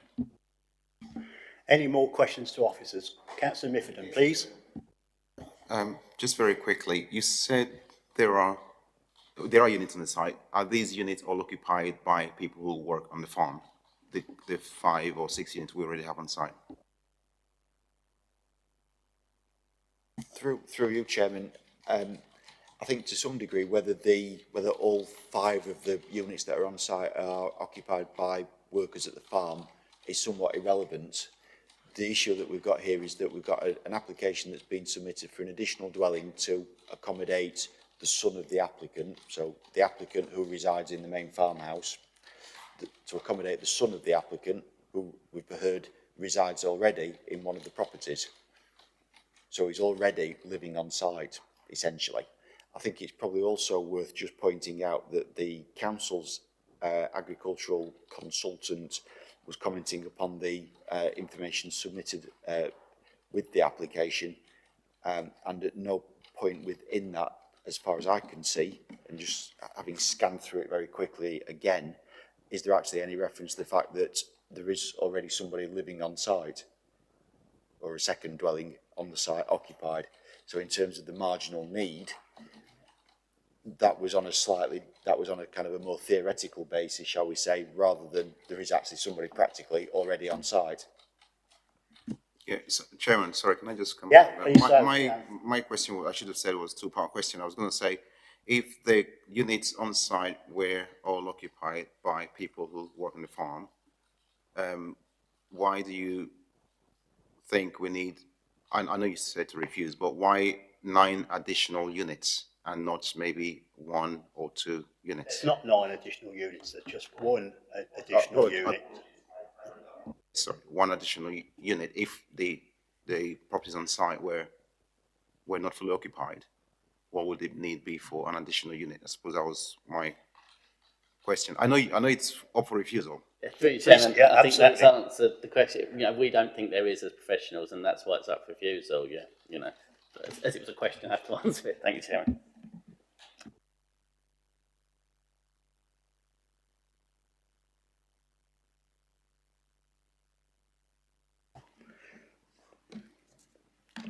So, as mentioned previously, I'll be looking for a proposal or a proposer to go with officer recommendation to refuse planning permission. Have I got one? Now's your time, ladies and gentlemen. Sorry? Yes. You? So you're going with officer's recommendation to refuse this application, are you? Having listened to the advice from both the solicitor and the officers, I don't think we've got a choice. I would find it difficult to come up with a reason to overturn that recommendation. Okay, that's fine. Just want some clarification on that. So, a seconder? At the moment, I would actually... Are you going to second Councillor French's proposal? That's all we want to know, Councillor Hicks. I'd like to present another proposal. I'd like to present another proposal. No, we need a seconder for Councillor French has proposed we go with officer recommendation to refuse his application. She has proposed it just for clarity. She needs a seconder, else that proposal fails. Can't see one, so that proposal has failed, Councillor French. That jacket certainly hasn't done you any good. So I'm looking for another proposal, please. Or another proposal, no. You can change your mind, of course, if you see the error of your ways. Can I have another proposal, please? And I'm seeing Councillor Marks. Councillor Hicks, are you having another proposal first? So what is it? I present that we defer this to give the client a chance to come back and prove with the new information about having the authority, or whatever you want to call it, to have this report reverted so we can look at it again. And a business plan. That's my proposal, that it comes back again with more information on this particular site. Can't really see what good that will do, but for me, but anyway. So Councillor Hicks has proposed it, that we have a deferral. Have we got a seconder for Councillor Hicks's proposal? We don't seem to, we're running out now. Right, so that's failed for the, so I need another proposal, please.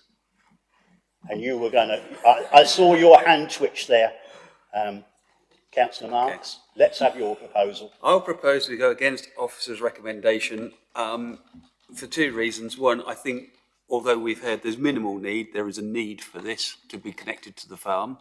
I would like a condition, if this does go through, that the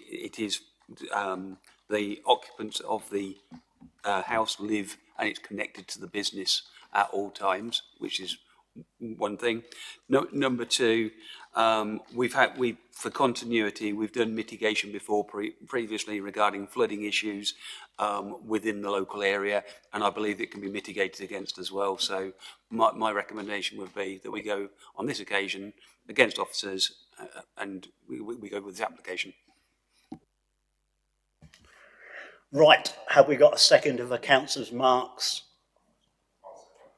You're going to second it. Thank goodness for that. We're going to get somewhere now. So we've got a proposal to go against officer recommendation to approve this application, proposed by Councillor Mark, seconded by Councillor Liffordin, subject to those conditions, which I'm happy with, to be fair. You can come in.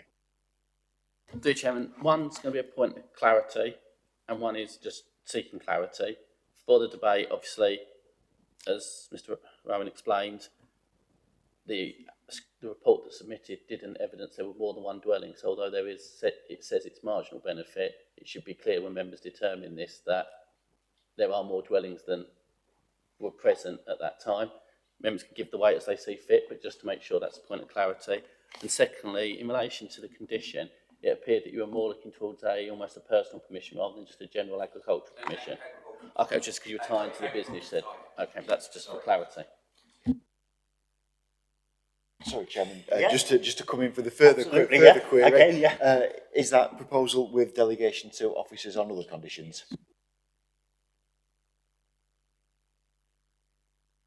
Yeah, that's proposer and seconder.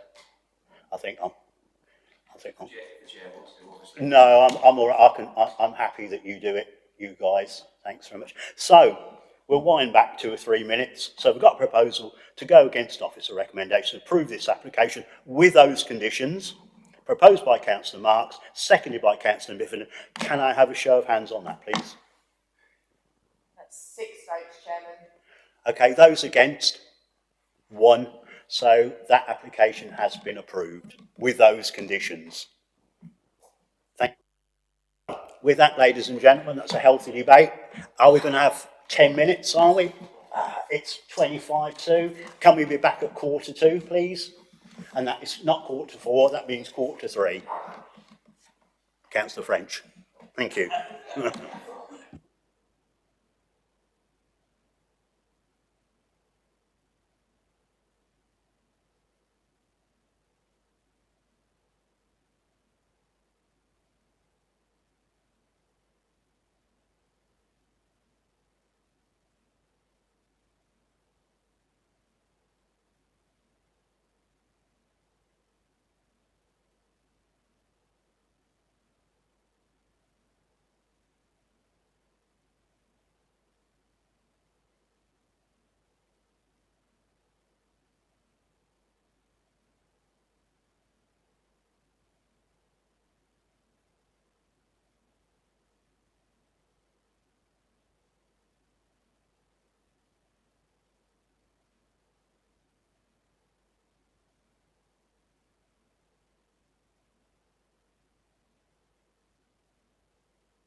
Thank you, members, for coming back promptly.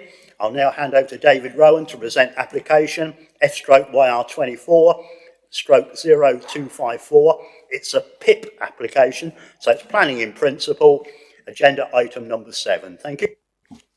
Thank you, Chairman. Yes, this is a permission in principle application to erect up to 9 dwellings at Brownlow's Yard, 400 Creek Road in March.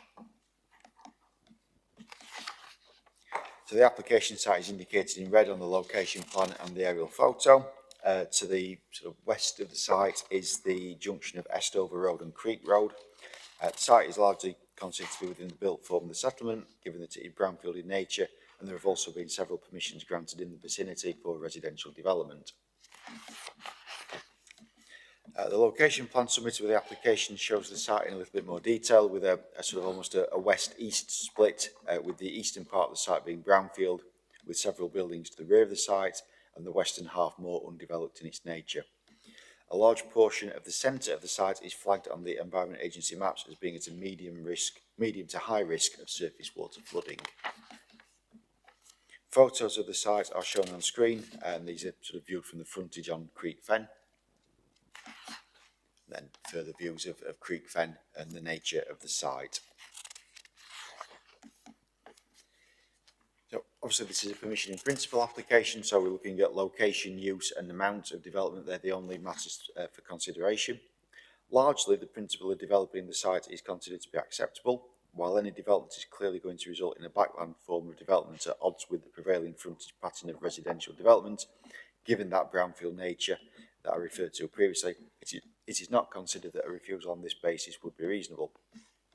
However, as indicated previously, a significant part of the site is identified as being at medium to high risk of surface water flooding. As required in the MPPF, such a site should undertake a sequential test. No such sequential test has been submitted with the application, and as such the issues of location and use are considered to be unacceptable in principle, and consequently the recommendation is to refuse permission in principle as set out within the officer report. Thank you, Chairman. Yep, thanks once again, David. We have one speaker on this application. I'll now like to invite Matthew Hall to make his presentation to the committee. Again, you have 5 minutes. Thank you.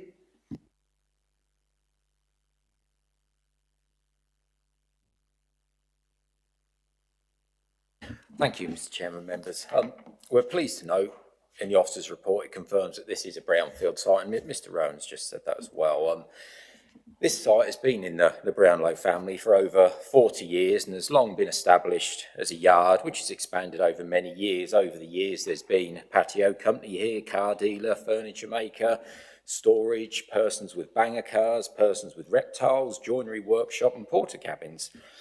At present, as the officer's report confirms, there is storage, various commercial buildings, building materials and various vehicles.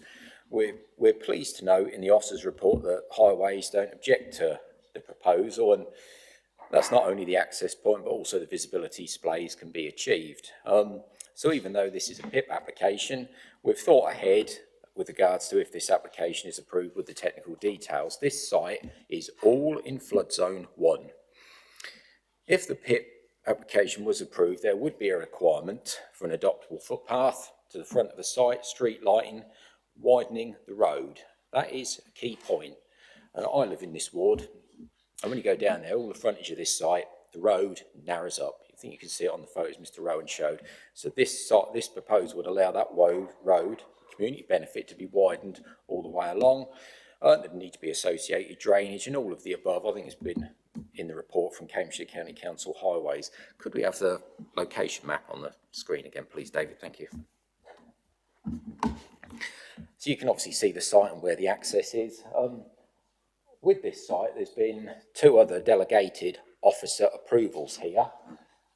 Just where the red line is, the small section of land adjacent to the access way and along the frontage there, that's got permission in principle already for residential dwellings, officer approved in flood zone 1. And as you go round the corner of Creek Road to Flaggrass Road, again, there's extant permission, delegated approval for up to 3 dwellings. So this site abuts those.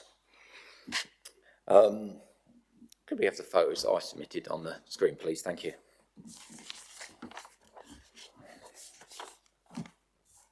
So this is the first one. This is the existing access way, track, dirt road, what you want to call it. This is December 2022 in the winter months. Let's just be honest, it's a bit of a mess. You can see that there is some standing water there.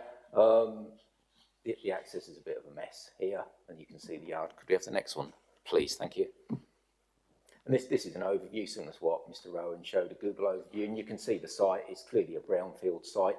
Where the access is at the moment, we're proposing to put the new access over that to sort out that access that's there now. Thank you. So on the 30th of July, Tuesday 30th of July, I spoke to the middle level regarding this site and the letter they sent out, and we discussed the riparian ditch here, which is all along the northern boundary, and I discussed with Tanya about discharging into that ditch a greenfield runoff rate. So it has to be attenuated through a crate system or a basin, and then a discharge point there, which Tanya believed at the middle level would be acceptable. She did advise that a direct discharge with no attenuation or anything would not be acceptable, and there's plenty of land here, so we can achieve that. Looking at the photos with the standing water, I mean, the access at the moment is pretty poor, to say the least. There's standing water there, and frankly, it's not going to get any better. It's not going to get any better, probably get worse. The proposal, if this is approved, we'd have to do an engineered drainage solution, which would then address those issues. There's been no neighbouring objections here, no objection from environmental health, archaeology, highways and March Town Council. All this site is in flood zone 1. The officer has confirmed that this site is brownfield and would be efficient use of brownfield land. As part of any technical details, we'd have to widen the road, we'd have to put a footpath in, we'd have to do street lighting. There's already been discussions with highways on that. And I think the last thing I'm going to say is we're told, quite rightly, to look at the character of the area.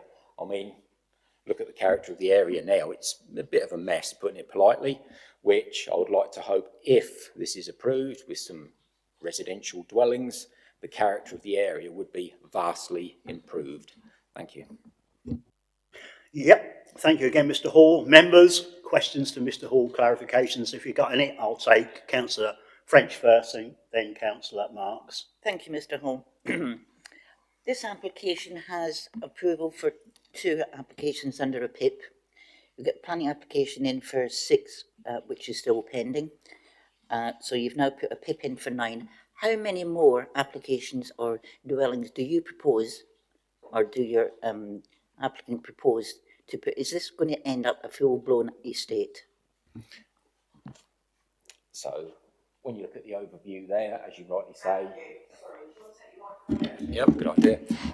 As you say, there's a PIP approved at the front, which there's another on top of that. We put in the technical details for 6, which is pending, and then another 3.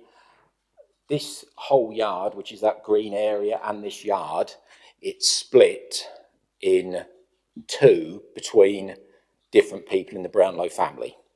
So the 6 that are pending at the bottom, and this one, and that green area there is one section of the family, and the other bit where they were permission in principle for 3, and the little bit of yard behind that is another section of the family. We have not had any instructions to advance the 3 on the corner or the little bit of land there. Have we had any instructions or any discussions with the rest of it? No.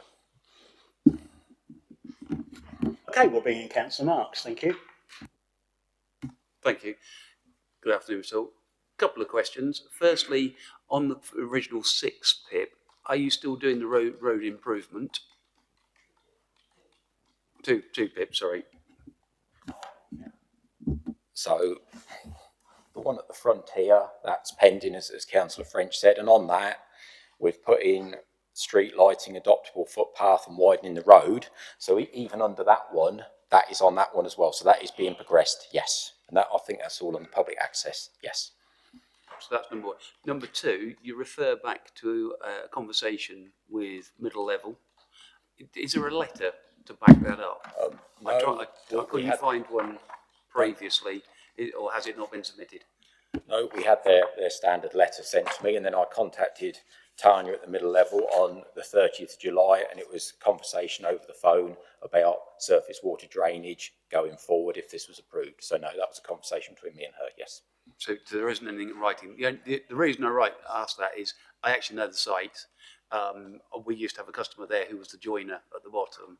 Right. And quite honestly, I've been there in December, and you need your wellies and some places waders, and I'm quite surprised. That's what concerns me. I'd like to see in black and white what the IDB have said or the Drainage Board have said. I mean, yeah, we got the standard letter. Then I had a. But that's the stand. Sorry, that's the standard letter. That's correct, yes. You know, I would prefer to see something that's site specific to say regarding what they're saying regarding drainage. Okay, you're finished. Okay, yeah, okay, Councillor Hicks. Can I just confirm with you that the entire site is in flood zone 1? Because I've been having a look through here. Is it in most of it, or is the whole site in flood zone 1? My understanding of this PEP application, all of it is in flood zone 1, which hopefully Mr. Rowan will confirm. Yes. Yeah, okay, thank you. That's just a question. Yeah, okay. Councillor Hicks, that's just a question you could ask David Rowan when it's obvious to officers, just for clarification. Anybody else at all? Councillor Senate Clough. Thank you, Chair. Hello, Matthew, again. I just want to provide some additional context around what you said about the Cambridgeshire County Council Archaeological Unit saying that they don't have any reservations. Well, this site is located near the Fen Causeway, so they've actually gone into great detail about that and how works would need, archaeological investigation would need to take place should any works commence. So I just wanted to bring you up on that. Other applications, just off Flaggrass Road, the Piggeries that was approved a couple of years ago. That's extremely close, maybe on the Fen Causeway, which is subject to an archaeological dig. Here, I mean, the site's just a mess. You can see that, let's be honest. They're fully aware that there would be the next stage contamination report, archaeology, they're fully aware of that, yes, definitely. Yes, I can understand. I think also the site at the front may also have to have one as well, yes, I understand, yeah. Thank you for elaborating on that. Thank you for that. Councillor Marks. Thank you. Just one further question, just reading this through. 1.5. During the course of the application, the officers have provided the agent with the opportunity to explore alternative options for the site which would avoid siting development within the area of high and medium risk of surface water flooding, such as relocating proposed access. However, the agent has confirmed that they wish to proceed with this current proposal. What was the reasoning behind that instead of coming back with a better scheme? Could we have the Fenland District Council location plan on? Sorry. Yep, thank you. So on the left, where we've shown the access, which encompasses the existing track, mess, or whatever you want to call it there, that access is also in the same position as the ones we're putting for at the front that have got planning in principle, but there's another application pending. So we've kept it there because there were queries, which will be on the website, from highways with regards to the access, radius curbs, splays, pedestrian splays on the one at the front. So we've tied this one in with the one that's got a PIP and the technical details that are pending. So that's why I've kept it there. So we've kept the access, so it ties in with the other development. Any more questions at all for Mr. Hall before we let him go? No, thank you very much. So, Councillor Hicks, you can ask your question if you desire to officers. I've actually found it now. It's 10.10 of the report. No area is in flood zone 2 or 3. It's all in flood zone 1, which actually leads me to another question, actually. In the conclusion of this, by virtue of its location and land use within the area of high and medium risk of water flooding. Now, if it's in flood zone 1, why have the officers gone against their own policy and said we should be approving things in flood zone 1? How did you come to that conclusion to actually refuse it if it was in flood zone 1? I'm sure David or Matt would love to answer that question. Thank you, Chairman. That's perhaps overstating the enthusiasm for answering it, but I'll give it a go anyway. Essentially, we're not talking here about fluvial flooding, which is what flood zones 1, 2 and 3 cover. We're talking about surface water flooding, which is a different source of flooding. Okay, any more questions to officers at all?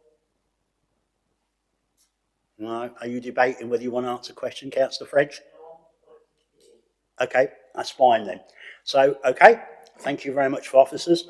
So, now I'd like to invite members to debate the item in respect to the material planning considerations, of course, are relevant to the application. If you'd like to speak, please raise your hand. And who wants to kick it off? Councillor French has got a pen raised, please. Thank you. I totally agree with the officers with regard to surface water flooding. That is part of my county council division, and I know the site very well. Every time we have a downpour, that floods. We've had county council out to field past because we have a hostel in amongst these dwellings, which belong to FDC. Further along, there is a field that is constantly flooding. There's a ditch in front of that was pouring over into the road. So there is a surface water flooding there.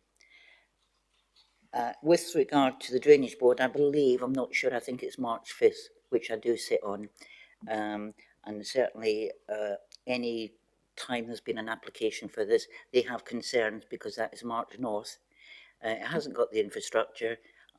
Some of you may or may not know, if you go down further down Creek Road, Anglia Water have their depot down there, and we have 5 to 7, maybe more lorries every day bringing whatever's in whatever's in their tanks, and that is obviously an ongoing thing.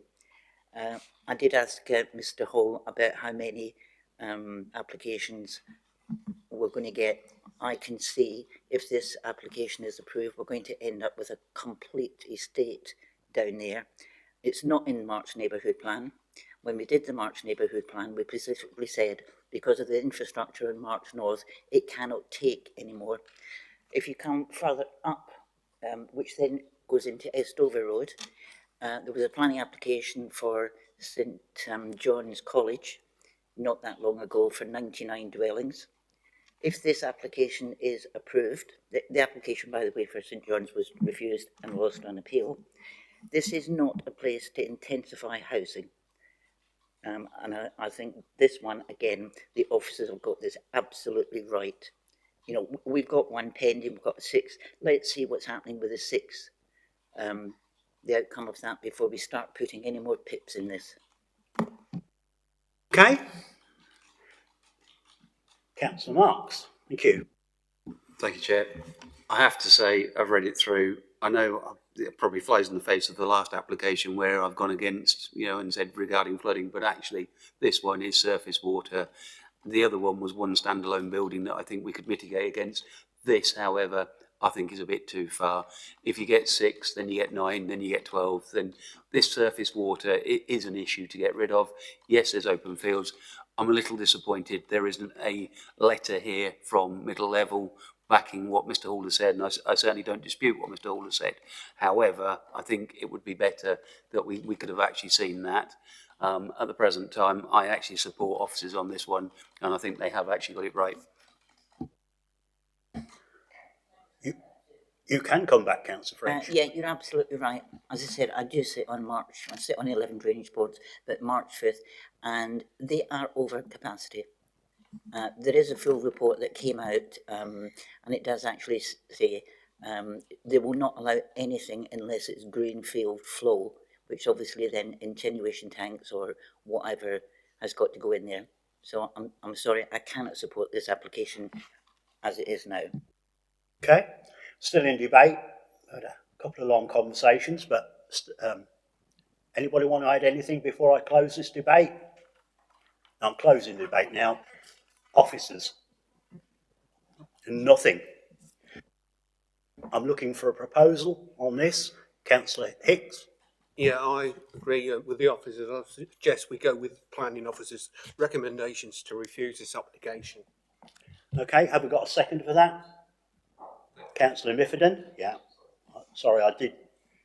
Okay, just to sum it all up, then we've got a proposition here, proposal here to go with officer's recommendation to refuse this application proposed by Councillor Hicks, secondly by Councillor Mifferden. Can we have a show of hands on that? That's a unanimous decision, Chairman. So, of course, that application has been refused. Thank you.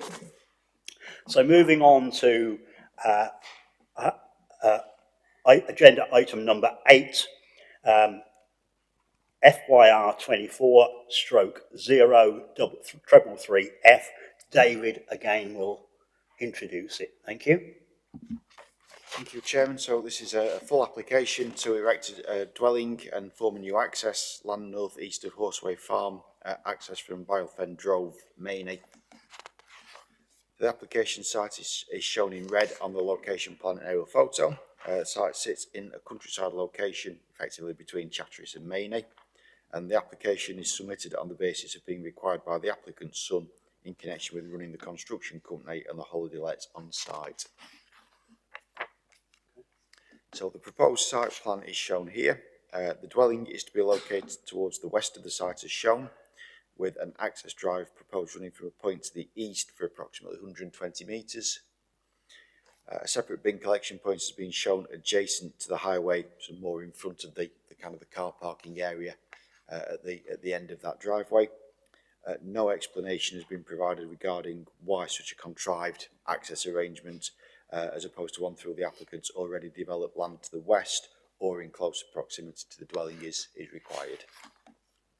So the elevations of the proposed dwelling are shown here, and floor plans are just shown for completeness. Street scene is provided here. This illustrates how visually the proposed dwelling would appear sort of detached from the buildings to the west, the existing buildings. There's a separation there of over 20 metres between the buildings. And then we've got some photos showing the nature of Fenland Drove and also the application site. So to summarise, the development is not considered to comply in principle with policy LP12 Part D of the local plan, as no essential need has been demonstrated as to why a further dwelling is needed on site. In addition, the development of a dwelling on this site would be at odds with the prevailing rural character of the area and consequently would be contrary to policy LP16, as well as the policies of the MPPF. The recommendation is therefore to refuse the application as set out within the agenda. Thank you, Chair. Yep, thanks once again, David. We have one set of speakers on this application. So now I'd like to invite Mrs. Baxter, she's the applicant, and Ian Gowler, of course, he's the agent, to make their presentation to the committee. You have 5 minutes between you, and obviously you can split the time to whatever you want. Thank you. Thank you for your time this afternoon. We're looking for a new dwelling for our family to carry on living at the same address, to carry on supporting the businesses. Currently, me, my husband and our young son are living with my father-in-law and his partner. We're all involved in the businesses. It's very family orientated. They all operate from the site where we're hoping to get the planning permission. My husband works with his dad in their construction business, working a lot in the local community, so doing things for people in Mainey, Chatteris, March. They have various valuable plant and materials kept at the address. In addition to this, we have the holiday lets, which have started to become very popular, and with the potential reservoir, we're just expecting the occupancy to only grow, as well as the cattle that need looking after on site. So I help with the holiday lets with checking in, checking out, and can be any time of the day. And then the turnover, the cleaning times can vary, along with the security for the construction businesses. There has been thefts in the past of different diesels and vehicles and things as well. We intend the new dwelling and businesses to remain within the family's ownership, and whilst we appreciate this isn't necessarily a planning reason for permission, we understand that supporting local businesses to continue while giving our family its own space. Yeah, just following on from that, one of the things, there's no technical objections to the application. One of the reasons I think it was mentioned about the extended roadway to the site is because of high-rise visibility. That's why it's in that location. As Mrs. Baxter has explained, the need for a separate dwelling there is because of their expanding families, and her father-in-law and his new partner.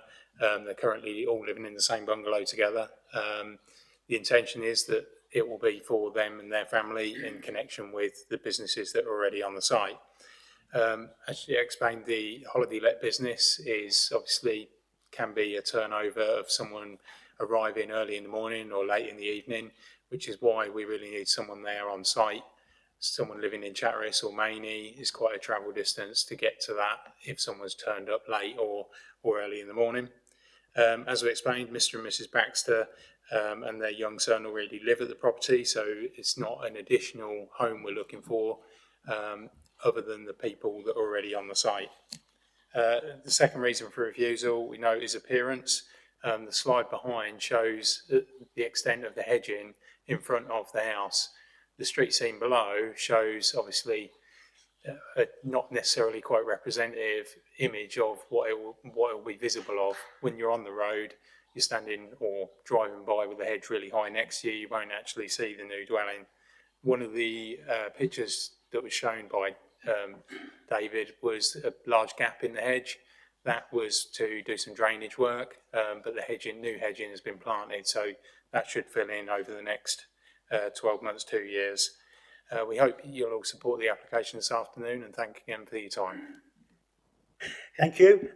Members, questions to Mrs. Baxter or Mr. Gowler? Obviously, who you want to ask a question to? Okay, Councillor Hicks. Yeah, whatever. Go on, answer your question, I'm sure. Can we go back to the slide showing the driveway, please? First of all, I'd like to ask you a question. Did you explore the possibility of having a different access to this with highways? Or did you just put that in because you thought that would be a better option? So the highways visibility standards for that type of road is, off the top of my head, I think it's noted on there, 245 metres. We had a very, very long section of that stretch of road surveyed to find out where we could get that required 2.4 by 245. My experience with highways is they don't normally allow anything less. But no, we didn't explore that with highways. I do appreciate what you're saying about putting the driveway there, but the reason I've gone back to this slide is because to me, that just lends itself to having another 2 or 3 properties on there with that type of road system coming off, that lane coming off there. And I just wondered whether this was a long-term plan to get yours built and then probably in another 2 or 3 years' time apply for applications, because once we build that, we're actually using that as infill. I need to come in there. That you can't really say that. What we're looking at today is not looking at in 10 years' time, 15 years' time. We're looking at what's on the agenda today. And obviously, with the greatest respect, please keep to that application that's on view this afternoon. Carry on, by all means. Yeah, well, it needed to keep procedure and protocol in order. But yeah, please, if you can answer that. The only comment I'd make about that is obviously to add extra dwellings, we haven't got the business use argument. It's a bit like the application to before, is that we need someone to be there, and so if there's only a justification for 2 dwellings. If we put in an application at some point in the future, which we're not, and we're here where we are today, we've not got any justification for that. So that's, just heading that off. Okay, any more? Councillor Marks, thank you. Thank you. This actually is in my ward, so I drive past it most days. Regarding the entrance, you're not actually going to have any additional vehicles, so could you not share the initial entrance that is already there, as basically you were just building, as you're living with the parents anyway? Could they not just share the same access? Yeah, absolutely. I don't know if on the location plan it shows it a bit better. The existing entrance is on, in effect, an awkward corner.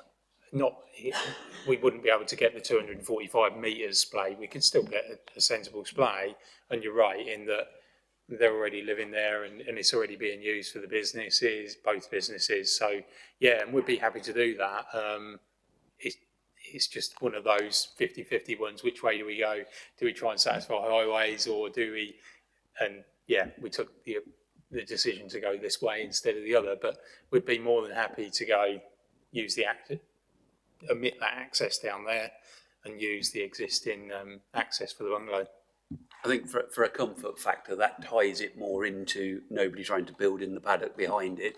Obviously, I see the need for being on site. There is a need. We have this with farmers. We've just heard 2-3 applications previously regarding why people need to be on site. And again, this lends itself, especially with the holiday lets as well, which I believe you work in.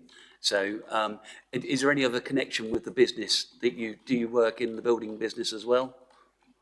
I'm not in the building business, no. I just help with the holiday lets. I do a little bit of secretarial work for Mr. Baxter, my partner's dad.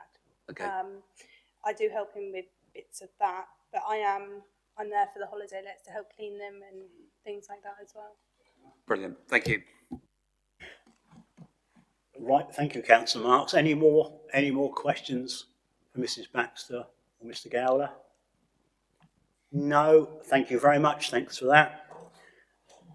Members, questions to officers, please. Councillor Marks again, thank you. We go back 3 applications or 2 applications. We condition it that it has to be tied to the business. Are we able to do that? Although it's not an agricultural tie, are we able to do that with this, that the new property is tied to the business or the site?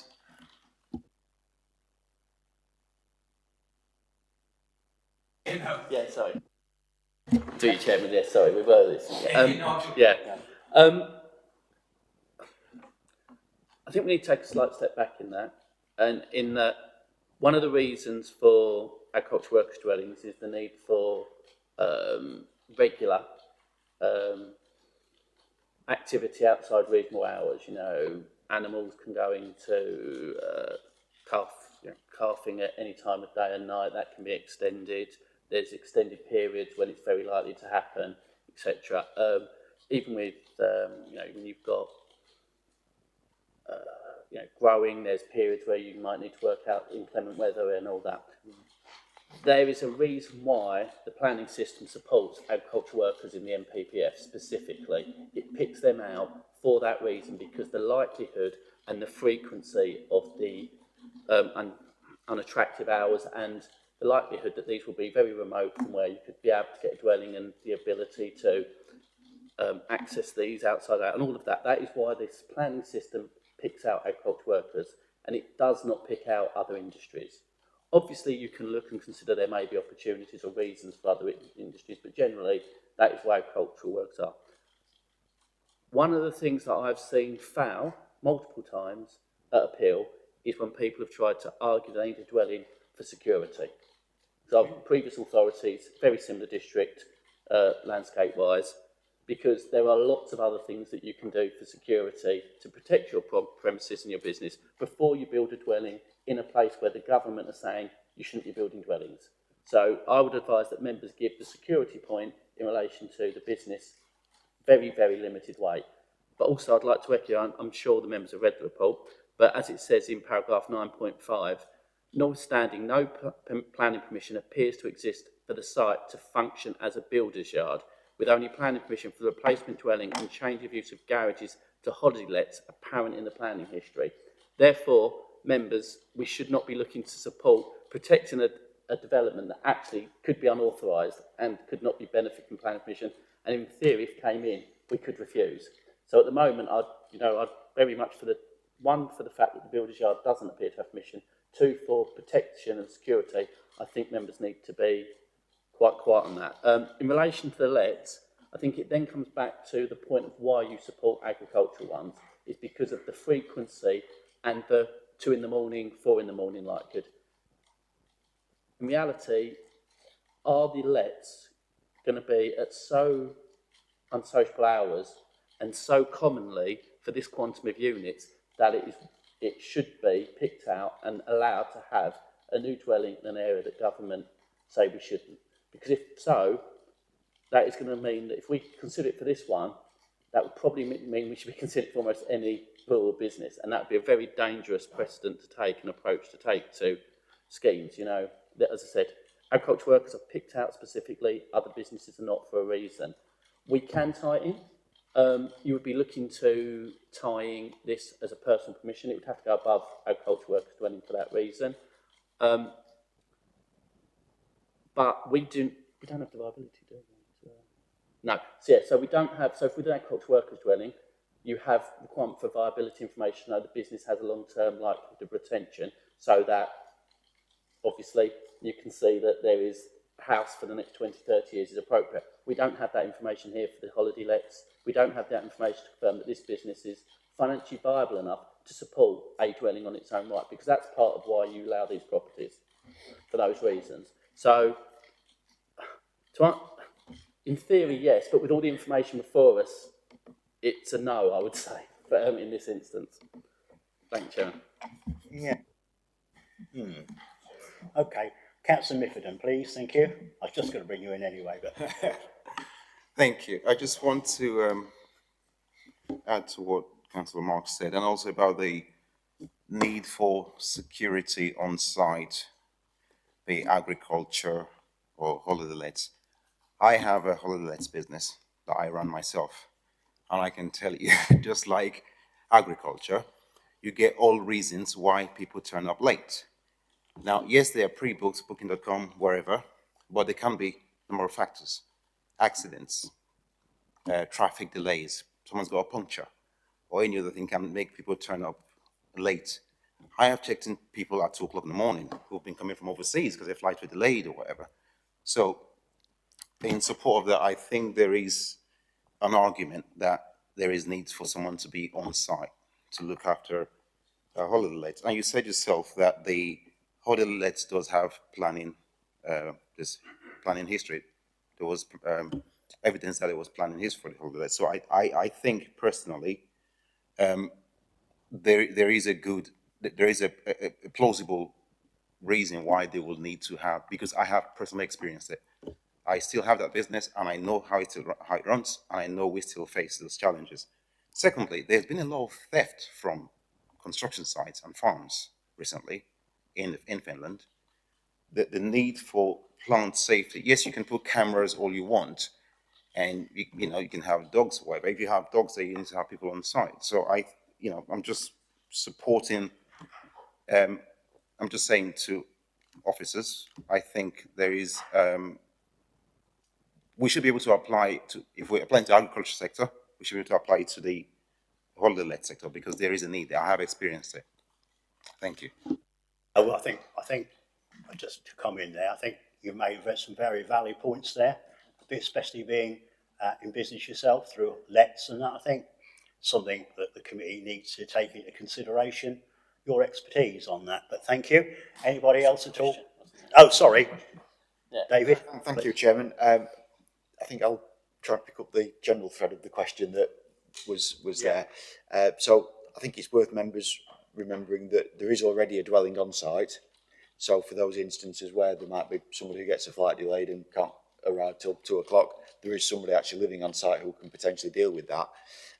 In terms of the actual layout of the application that's in front of you, though, I would question exactly how effective that particular layout and that particular arrangement would be in terms of being able to service customers arriving for the holiday lets anyway, given the physical separation actually from the operation to the west. So that doesn't necessarily seem, from a practical point of view, to support that sort of operation, notwithstanding the fact that there is already a dwelling actually on site. What I'll do is take the answers. The officer will give the answers. Then I'll bring you back in, Councillor Marks. I think that's the best way to work.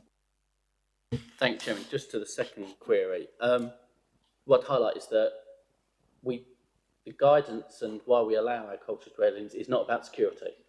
It's about the functional need for farming, not about security. So that, and Otherwise, you'd be saying that every business should be allowed to have a house on the site. Every factory can have a house on the site to protect security. No, but that's in planning terms, that's the way you should be looking at it. You need a consistent approach. And while there may be benefits and there may be more greater risk from rural things, generally the inspectorate, from my experience, and that is multiple times, has never supported that as a principle. The second point around you've got to remember, this is only 3 holiday lets as well. It's the frequency of these. So what we need to look at is the chances that when there is already a dwelling on site, the need and the for someone to be there 24/7 above the existing dwelling on site for 3 holiday lets so significant that we should go against our adopted policies.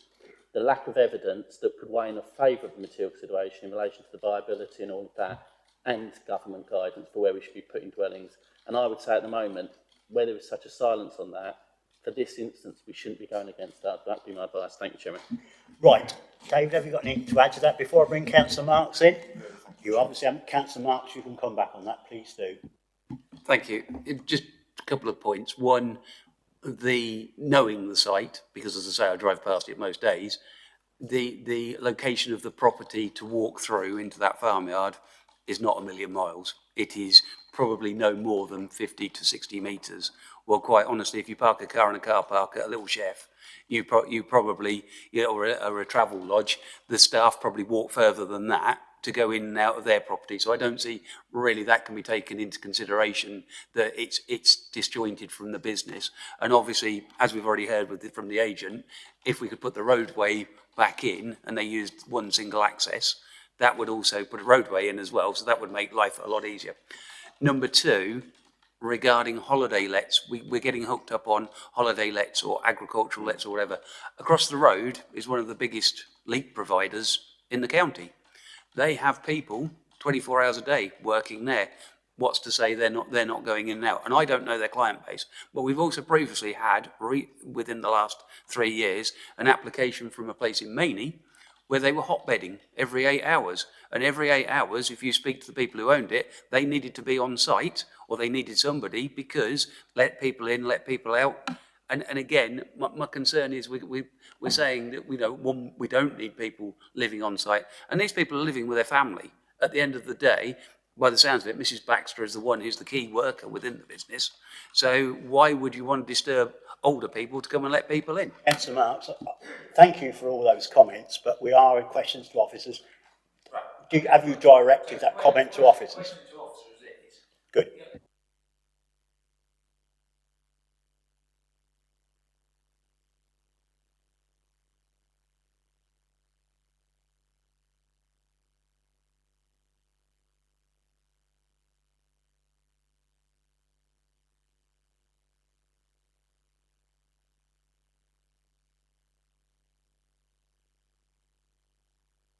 Through you, Chairman, I'm be honest with you, I'm struggling what the question is. Right, sorry, you just clarify the question. Going back to your comment, you said that the house was too far away from the business and disjointed from the business.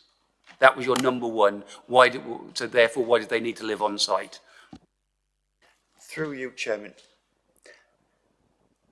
I think the point I was making is that obviously visitors to the site don't know the layout of the site, firstly.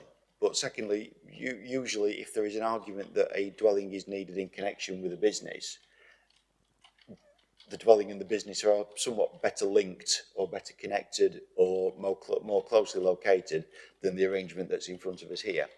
In terms of your point about an alternate access arrangement, this is a full application.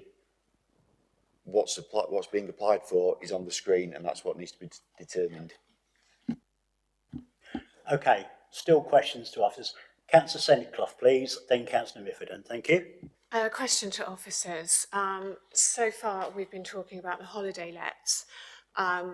It's been decided that we can't talk about the construction business, but there is a third business operating from the site, the rearing and sort of animals, which surely would lend itself to people, as in the application which was mentioned earlier today, that it is important that people are present and obviously there is a house already on site, but presumably the people that are living there older generation, and to continue with that business, you would need to have younger people on standby ready to take over the animal rearing business.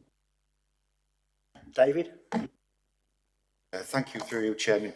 So in terms of the arguments being put forward about sort of animals on site, animal welfare, there is very limited information that's been submitted about that.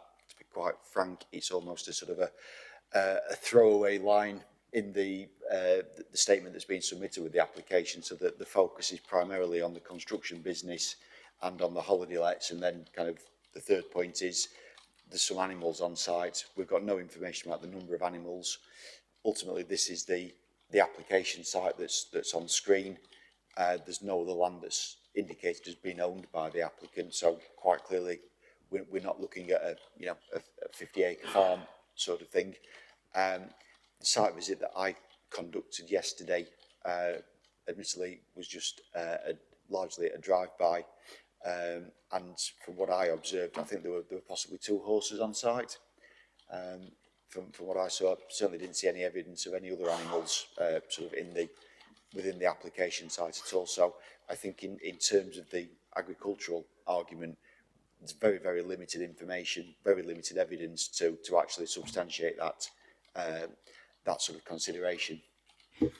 Thank you, David. I was just going on the paragraph 9.3, where the reference to the animal side of the business is given as much line space as the other 2 businesses.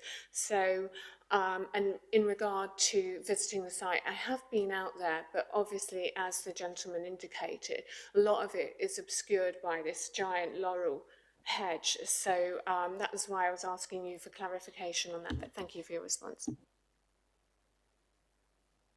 David, if you'd like to answer Councillor Senate Clough's question, thank you. There's a question in there somewhere. So just can you reiterate the question you were going to give to officers, please? Thank you. No, I was summarising David's point. Okay, that's fine. Right, Councillor Miffordin, thank you. Thank you, Chair. Just to go back on the issue with the holiday lets. I wasn't just basing my comment on the security of the site by arguing for someone to be on site. I was also talking about the sustainability of the business as well.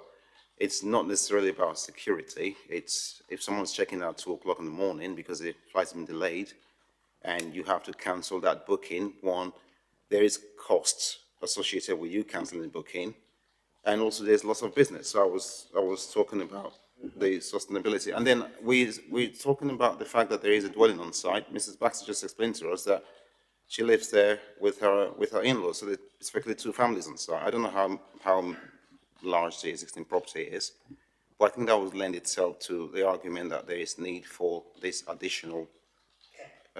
Councillor Miffordin, is that a question? Yes, it's a question. You're getting there, are you? No, I was just. I think when you responded to my question earlier, you mentioned about security. You say we shouldn't be fixated on the security issue. And I'm saying, no, I'm not, because I'm talking about the sustainability of the business. Yeah. Okay, so if you can answer that, then we'll move on to the debate. Chairman, obviously when there's a question with multiple points, obviously I'll need to answer the various points. Members will probably gather the amount of time I respond to a question does not directly relate to the amount of time that you might have spent on the question or that. It's obviously due to the information I feel I need to transpire. So yeah, please do not take that if I seem to talk about one thing for longer than others, it's because I'm saying that was your position. Thank you, Chair. Hey, right, no, we'll talk Councillor French in, then we'll take you, Councillor Hicks. Thank you. Question to officers 9.5. No planning permission appears to exist for the site to function as a builder's yard. Has the agent indicated that a forthcoming planning application might come in for that? Through you, Chairman, no, there's nothing within the supporting information to indicate that either an application for planning permission or indeed an application for a certificate of lawfulness to demonstrate that the builder's yard is lawful is indicated within the submission. Thanks, David. And do you know how long that building site's been there? I don't. Okay, councillor Hicks, thank you. Yeah, I'd like to ask a question to officers. It's mainly for clarification and to get a point across. This is why I'm asking this question. We have a local plan, whether we like it or not, and we have a set of rules to follow. Now, as far as I'm aware, officers will correct me if I'm wrong, you're only allowed to pass things on people who are in the agriculture industry, nothing else. That's actually correct, is it? There's no other part in the LPs to give that an... You know where I'm going with this, don't you? Through you, Chairman. Going to say something that members have heard hundreds of times, and you'll probably hear me say it 100 times a lot of meetings. Obviously, as decision makers, whether it's the committee, officers, the plan inspector, we are here to determine application according to the development plan, unless material considerations indicate otherwise.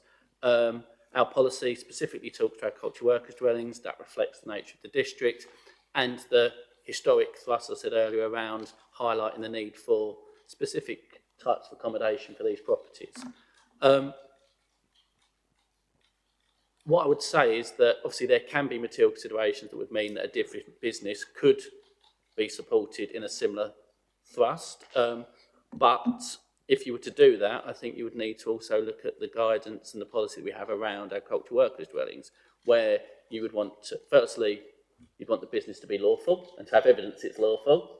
Secondly, so that would obviously discount the builder's yard. Secondly, you'd want some level of comfort that the business has a long-term lifespan. You know, we are talking about 3 units here. You know, this isn't the biggest holiday let scheme in the district. You know, we need to be looking, we've got no information around viability. Is this scheme actually like, is this holiday business likely to go forward? Because in theory, if we give permission with the restrictive condition and the business goes bust, the existing occupiers will have to move out, and in theory that business should sit, that house should sit there vacant forever, and we should get it demolished. And that's then think, do we want to end up in that situation? That's why we need to see viability. That hasn't got that. And I think that's, to answer your question, is that we don't have a policy that says it. We can support things that go beyond our policy, but we should have the material considerations that make us comfortable as decision makers that there's a reason to go against our policy. And for the, whether or not you agree with the office report, I do think there's some very clear concerns. And also, it's like when you move on to the access, and cause I think when you read the reviews about the distance or the concerns about that, it ties both with the aesthetic harm, that it's moved away from the other buildings, and when we showed the street scene, it shows a big gap, but there is also the remoteness of it in just a physical way of how it connects. And we wouldn't be able to amend that as part of this application because the area red would need to change. So it would need to be a refusal based around that problem. And what I would want to say is in relation to what the agent said in his presentation, and I will stop after this, Chairman, I promise, was that if you were to actually use existing access, you wouldn't have to meet visibility displays that are what are required now for new access. You would be basing it around so you'd be what would happen is the highway authority would say there is an existing visibility display. Will the 1.2 movements a day or whatever it is off this site from a new dwelling result in any demonstrable harm? Probably very unlikely to be. So there is no need for us to meet the whole 240 metres on an existing access. Thank you, Chairman. Any more questions? I think we've nearly done this to death, really, I think. So I'm going to close this now. So, members, we're finally in debate. Who wants to kick this off? Well done, Councillor Marks. You're earning your corn today. Okay, thank you, Chair. As I say, it's in my ward. I have to say I live in Maney, which is probably 3 miles away from this. However, it's a main route through to Chatteris.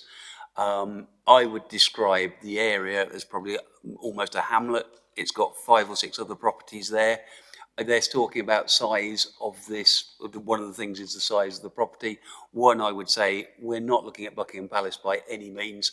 We're looking at a sensible 3-bedroom house for a family. So that would be my first observation. Across the road, you have another house, that's built, and that's behind a hedge. That's quite tall. And then further along, you have another couple of properties as well. The other thing I would say is there is a lovely picture of a digester, which stinks. Now, if you think anybody's going to buy a house if they're building it on spec, there is a reason for this property to be there, and that's tied into their business, it would seem. I don't believe anybody would want to build on spec there to build a house to sell. So I can see. And then we hear from Mrs. Baxter saying that she is part of a business. Okay, take out the building company. We're not sure if that's lawful or not. But even then, there are still buildings there that could, I'm saying could, in the future be converted into holiday lets as well. There are 3 holiday lets. There is, I believe, a need for somebody to be on at the location. We've heard, yes, it could be where she's living already with other family members, but it does sound as though she is the key person within the business. I think on this occasion, I'm not happy with the entrance. I think the entrance is silly, personally. I think that could be tied into the business, or sorry, tied into the initial yard. I honestly think this is a good application. They own the land. So why, where are we going to put, if they have to go and buy a house elsewhere, where are they going to live locally? So they're going to be traipsing back and forth 2 o'clock in the morning, driving across by Fen at 2 o'clock in the afternoon when you can see the potholes, is not great at 2 o'clock in the morning if somebody has to turn out. Again, I just think we should be supporting this. We hear Fenland is open for business, and that's what we should be doing. And we've got the reservoir coming as well. So we will have extra business there. Yeah. Right, I'm going to take Councillor Benny next. Thank you, Mr. Chairman. Councillor Marks has said that this application is about 3 miles from Maine. It would be about the same for Chatteris, I would imagine. I've never spoken to Mr. Baxter in my life, as a matter of public record, but I see his vans travelling around Chatteris. He does a lot of work in Chatteris. He's built a very nice house down the 40-foot that we approved some time ago. He is a local businessman. To the best of my knowledge, his sons do work in the business. I've never had any dealings with those either. We have got a local firm, a family business, which do building in town, and they do a lot of building in the town. And to me, whenever you have building, you have security issues. They run their business from there. I've seen the diggers in the yard as I've driven past, never been in it.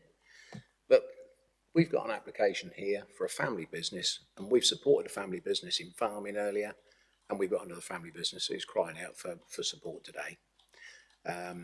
Whether there's 3 holiday lets or 10 holiday lets makes no difference. There are holiday lets there. It's a difference of interpretation of policy, whether we give extra weight to certain aspects of this, or, this is the purpose of this committee. We are here to look at it.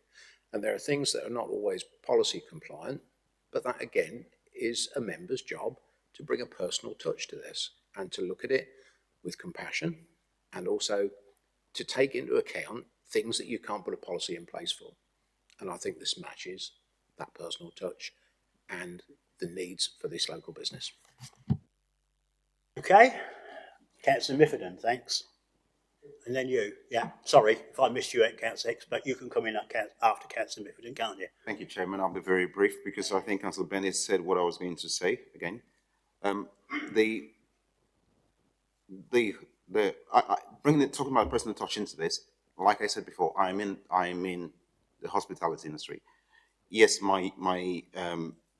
amount of units to me doesn't matter. Was to say that the units are not going to get, the business are going to expand later on, and with the area growth in business in the area, the reservoir coming and other growth in the area. So I personally will support this application, and I think we say we are open for business. It's family business local to the area. I think this is what we should be. This kind of business we should be supporting. Yeah, there is different interpretation to local plans and policies, but I personally strongly will be supporting this. Chair, thank you. Sorry about that, Councillor Hicks. I'm bringing you in now. Sorry. Yeah, there's one part of this application I'm not happy with. And that's the fact that part of this is running without permission, part of the plant usage on the site. I don't know if members have forgotten this point, but this is actually part of this, the actual vehicles down there, which is not supposed to be there without permission. Okay, yeah, that's a relevant point. So we're still in debate if anybody wants to add to it, and then also I'm going to close it. No one, that's it, closed. The debate is closed. Officers, have you got anything to add? Nothing to add. I think you may have. Do, Chairman, just for a point of clarity, I've heard it a couple of times today and previously, but we're not in the land of Humpty Dumpty, to quote the case law. We are not here to interpret policy differently. The policy is what the policy says. We can interpret and give weight to material considerations differently, but when policy is read clearly and explicitly and it says we need X, Y or Z, or we don't support this, we do support that, that is the policy. We're not here to interpret it differently. So I just be very careful of members saying that, because we're not here to. What members can do, and officers do, we debate applications in the office, inspectors come to that, is to give different weight to different material considerations, and we can say that a material consideration outweighs the harm with a policy, but we are not here to interpret policies differently. We're here to interpret them the same.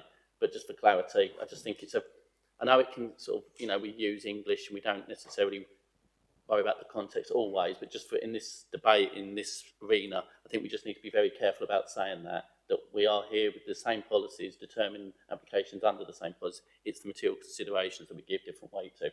Thank you, Chairman. Okay. I don't think, have you got anything else to add to it, David?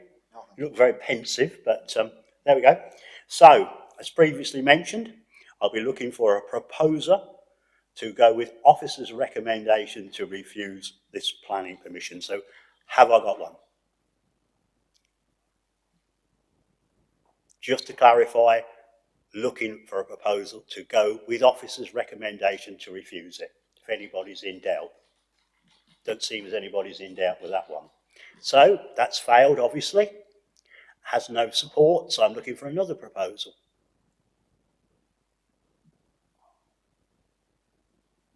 Well, we need to make one quickly. Okay, I'll make a Councillor proposal. Marks, what's your proposal and reasons? Okay, proposal is that we go against officer's recommendation. Okay. My biggest thing is I believe that we do need people living on site, as we've had previously with the last application. I think this is a good application. I don't agree it's out of character in the area, because if you drive along the road, you will actually see that there are houses and properties there. I think it is tied into certainly one of the businesses. I know the clarity on the builder's yard is we shouldn't be taking that into consideration, and I believe there is a need to live on site. Fair enough. Right, so we've got a proposal to go against officer recommendation with those reasons, proposed by Councillor Marks. Have we got a second before we, Councillor Miffordin? You're happy with that? Okay. So, conditions. Is that with conditions to officers? Absolutely. And if I may, I would like to be included with probably the proposal and the second one. I look at those conditions again. You two again. I wouldn't mind being included in those conditions. They're always generally, well, they're always fair. And I've looked at a lot and lots and lots, and they're always fair. But just on this one, I'd like to be included. So, we've got a proposal to go against officer recommendation to propose proposed by Councillor Marks, seconded by Councillor Miffordin. Can I have a show of hands on that, please? 6 votes, Chairman. Those against? 1, Joe. So that application has been approved with those conditions. Thank you.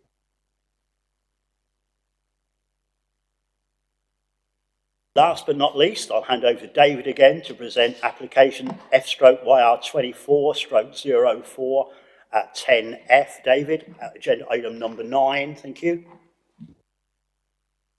Thank you, Chairman. So this is a full planning application to erect a dwelling involving the demolition of existing commercial buildings, and the site is land east of the stores at the Lodge, Fenland Lane, Leverington. So the application site is shown in red on the location plan and aerial photo. It's located within an area of sporadic development between Leverington and Gorefield.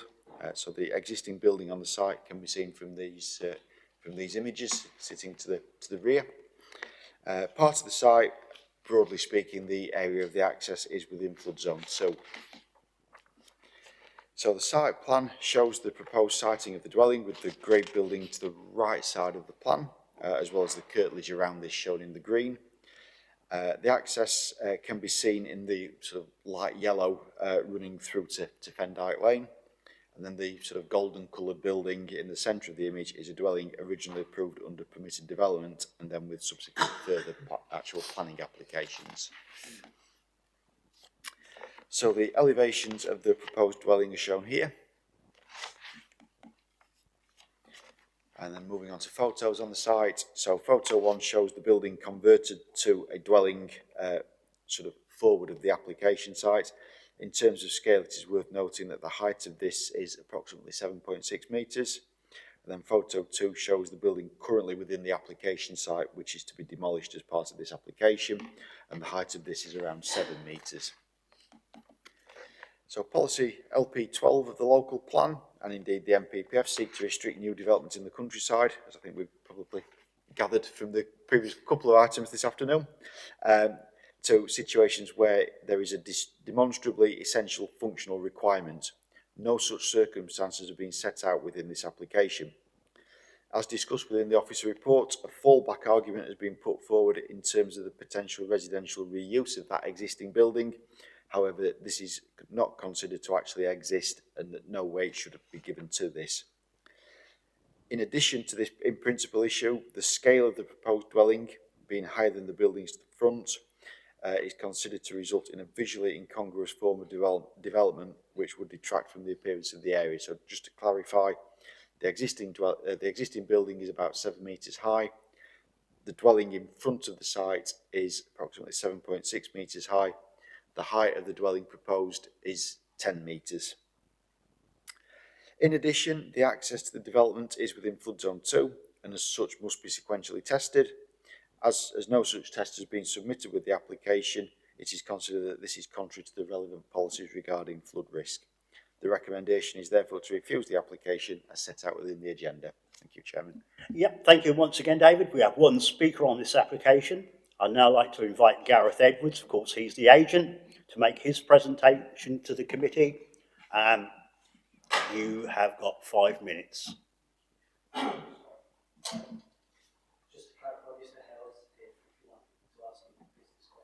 Okay, that's fine. Yep, thank you. Thank you for that. Good afternoon, and thank you for the opportunity to speak to you today in support of this application to demolish the commercial buildings at Fendyke Lane, Leverington, and replace with a barn-style 2-storey dwelling. The business is in the ownership of Mr. Gareth Hale and his son, who is available here to answer any questions you may have. And he has operated from the site for nearly 20 years, and it is a brownfield site. The business employs 4 members of staff, but previously had more, but had to let 2 go due to not being able to operate equipment at the site, which this equipment was partly funded by an FDC grant in 2020. This was due to complaints from neighbours of noise. The company are an engine electronics, and race engine business operating all over the country and the world. The application site has the applicant's own converted dwelling to the front of the proposal, which obscures the proposal from the street scene on the lane.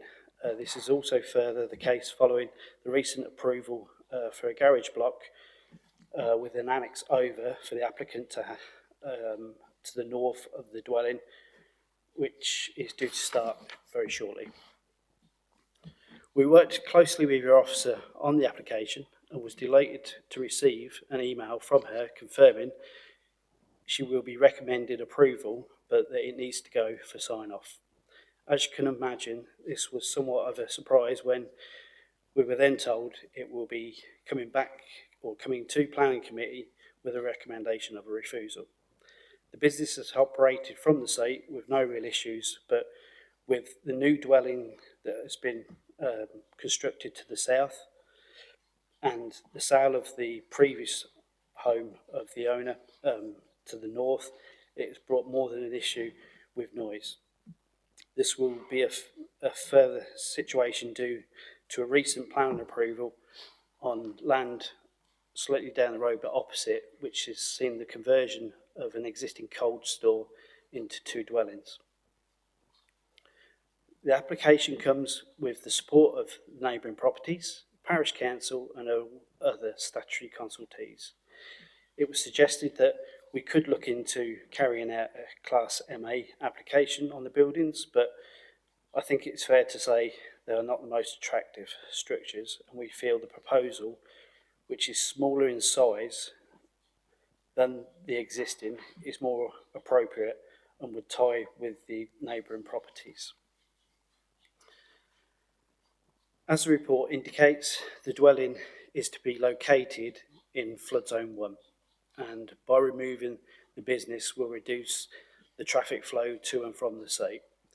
The client is looking to purchase a building on an existing industrial site, which this proposal will provide revenue to do so. It will also allow him to have the use of all of his machinery in the one location and to allow the business to move forward. Currently, by having to use other businesses' space elsewhere is disruptive and expensive, not to mention time-consuming. The applicant does not own any other buildings to operate from and is keen to have a premises to allow the business to expand without causing a nuisance. With regards to the reasons for the refusal, we note that the site is within a cluster of residential dwellings on Fenland Lane, which with other recent approvals will increase the number. The proposal will not be able to be viewed from the road itself due to the applicant's house and garage block, and is located within flood zone 1. As David has said, only the access to flood zone 2. I hope you will be in a position to support this proposal with the conditions you feel appropriate. Thank you. Yep, thank you, Mr. Edwards. Questions, clarifications to anyone?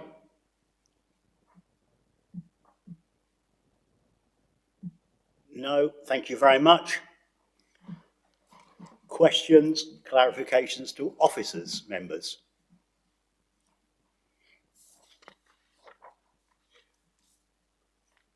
No. Oh, sorry, Councillor Hicks, sorry. This keeps rearing its ugly head time and time again.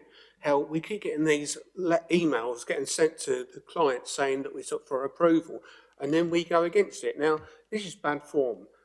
I let Mr. Hall there, don't want to speak for him, but he brought one the other month where he had exactly the same situation. Yes. And I'd like to know how we can stop this. Why does it happen? Well, time and time again, we get these things indicating that they're going to get approved, and then they get refused. I'm sure Officer David will try and give you some explanation. Thank you, through you, Chairman. Yeah, it's a frustrating situation, particularly given that most of the regular agents should know that an indicative, informal recommendation from the case officer really shouldn't be or isn't necessarily binding, and is always dependent upon being reviewed by a more senior officer. Ultimately, the report that's in front of you sets out the material planning considerations and the fact that an email has been sent at some stage in the application process indicating that the case officer may be minded to support an application is not a material planning consideration and doesn't overcome the material issues that are set out within the officer report that's in front of you. Surely in future, though, it would be a good idea not to give any indication of how we're going to go, because it gives false hope to the applicant, and I don't think it's professional to actually indicate to them that we're going to be doing it one way or another. I think that should be kept quiet. It should be left out of any correspondence, and we should decide it at the end of the day. Maybe with hindsight, but I'm sure Matt would come in there. Chairman, just want to say, obviously, new to this authority, I can't talk about the past here. Obviously, I can talk about past experience in other authorities, you know, and I'd only echo what David said, but obviously it's something that, you know, we'll be looking at to ensure that there's a consistent approach across the authority. But it's on one of the many things on my to-do list to look at. Yeah. Thank you, Chairman. I think just with respect to officers, respect to you, David and Matt, I think probably that's one of the first things we need to look at. But that's just my thoughts. But Councillor French. Thank you, Mr. Chairman. Yeah, we've discussed this on several times, and I think it's absolutely right that an indication should be not given because it is false hopes. But I think the other thing, which we've mentioned before, this surely must have a knock effect onto the officer. They must feel that their recommendations are being undermined, and that really is not on. I agree. I wouldn't want anybody to make a decision and then go over my head, to be fair. So it must be demoralising, I would have thought. And with respect, it should not be happening. I absolutely agree with Councillor Hicks and Councillor French, but I'm sure you've got something about it again, Matt. I think, Chairman, that's a question, so I will answer Yeah, it. it's definitely a question. Obviously, case law is clear. No individual officer can bind the council. We make decisions as a committee, delegated to David, whoever. Obviously, at no stage does any senior officer go out to proactively look to overturn a recommendation. I'm not saying for a second to think that. But what I can say is over the 20 years I've been a planner, especially when I was more junior, moving up through the ranks, I had my recommendations overturned. It didn't destroy my confidence. It's how I learned how to do planning correctly, how to give the correct weight to material considerations. It's just part of the profession until you open and have that level of experience. And what you find is as you progress, it probably happens less, but I'll be honest, even when I knew the policies as senior inside out, I still had my team leader occasionally overturn them. It's just part of the profession.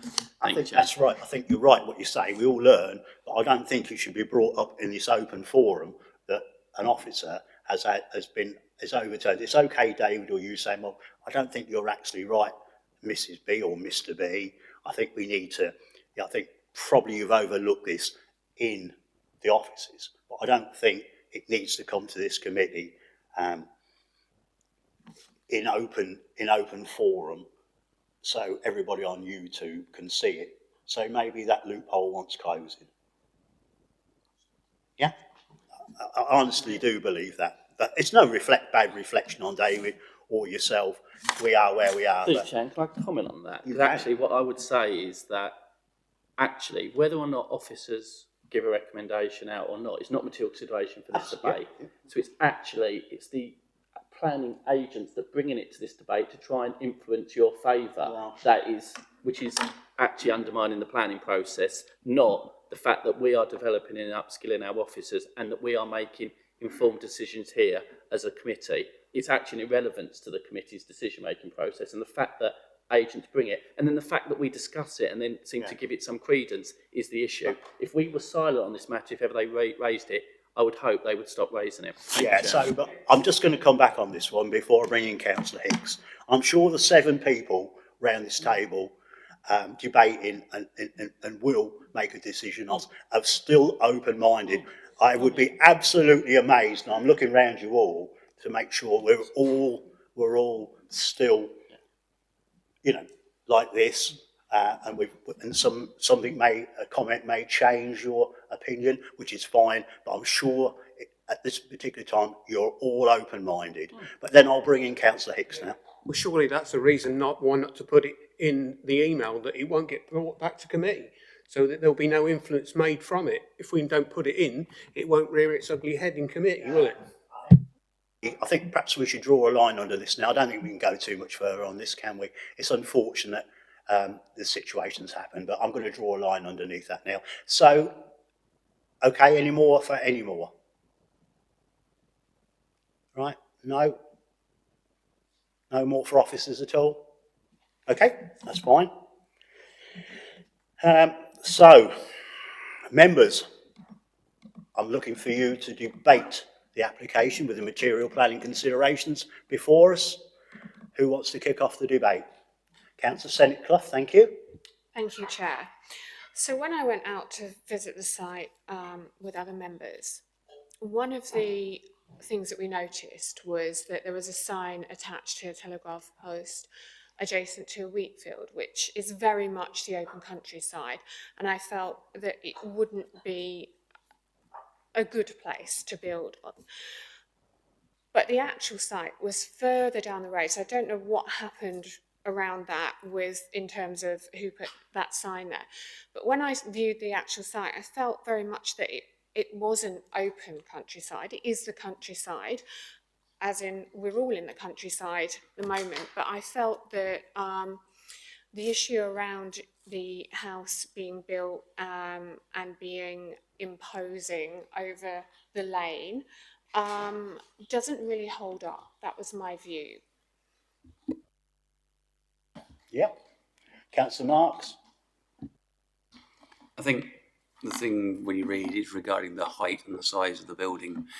We had this again a couple of years, 3 years ago, when you drive down the Wimbledon bypass. We had a property that was, everybody was saying, oh, it's too high because it's 1.5 metres taller than everything else around it. If you drive down that bypass today, you wouldn't pick that building out. I think we're getting a bit hooked up. It's a barn there now. It will still look, I guess, somewhere like a barn at the end of the day with the height, with that property next door to it as well. I don't see there is really an issue regarding size or height regarding this application. We're still in, I remind members, we're still in debate. Anybody else want to add to that at all? I'm looking. No, thank you. So I'm just going to close the debate. Officers, have you got anything to sum up? Through you, Chairman. So in terms of a couple of issues that have been talked about, or one of the issues in terms of the height relative to existing buildings, etc., to one side. This is in an elsewhere location within the local plan. It's not within the main settlement of Gorefield. It's not within the main settlement of Leverington. It's therefore within an elsewhere location where the council's policies, and indeed national policy, indicate that new dwellings should not be allowed unless there is justification, such as agricultural workers or something of that nature. So in this instance, we've got a dwelling in an elsewhere location with no functional justification to it. The principle of the development is therefore clearly contrary to local policy. In terms of the height, I would probably just point out the left-hand photo, photo number 1. So you've got the existing dwelling sort of within that, 7.6 metres high. You can then see through to the building to the rear, which would be significantly higher, approximately 2.4 metres higher, and also with a bigger mass as well. So if we go and look at the elevations of what's proposed, obviously it's got clearly a different mass. And on top of that, you've also then got the issue of the access being within flood zone 2 and no sequential information submitted. Thank you, Chairman. Thank you, David. As mentioned previously, I'll be looking for a proposer to go with officer's recommendation to refuse the planning permission. So that's what I'm looking for, a proposer or a proposer to go with officer's recommendation to refuse this, for clarity. Councillor Hicks, what are you proposing? When I visited the site, I've had a look at this. My first initial impression is that it's backland, and that would be my reason to go with planning officer's recommendations to refuse it. Okay. So that's what I'm proposing. So we've got a proposal for Councillor Hicks to go with officer's recommendation to refuse this application. Councillor Hicks is proposing. Have we got a seconder? Desperately looking for someone, can't find anyone, so that obviously proposal has failed. So I'm looking for another proposal, please.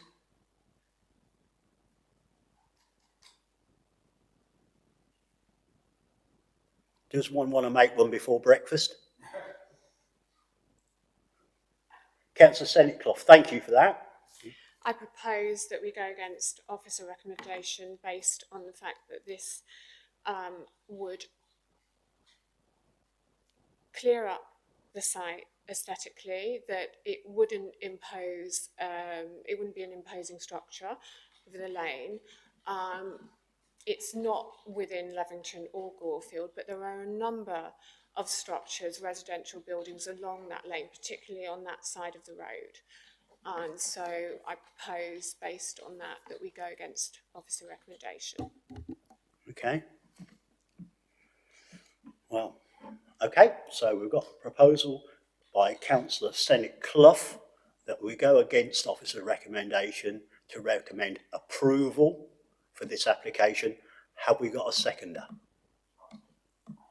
Councillor Mifferton, you're seconding it, are you? That's good then.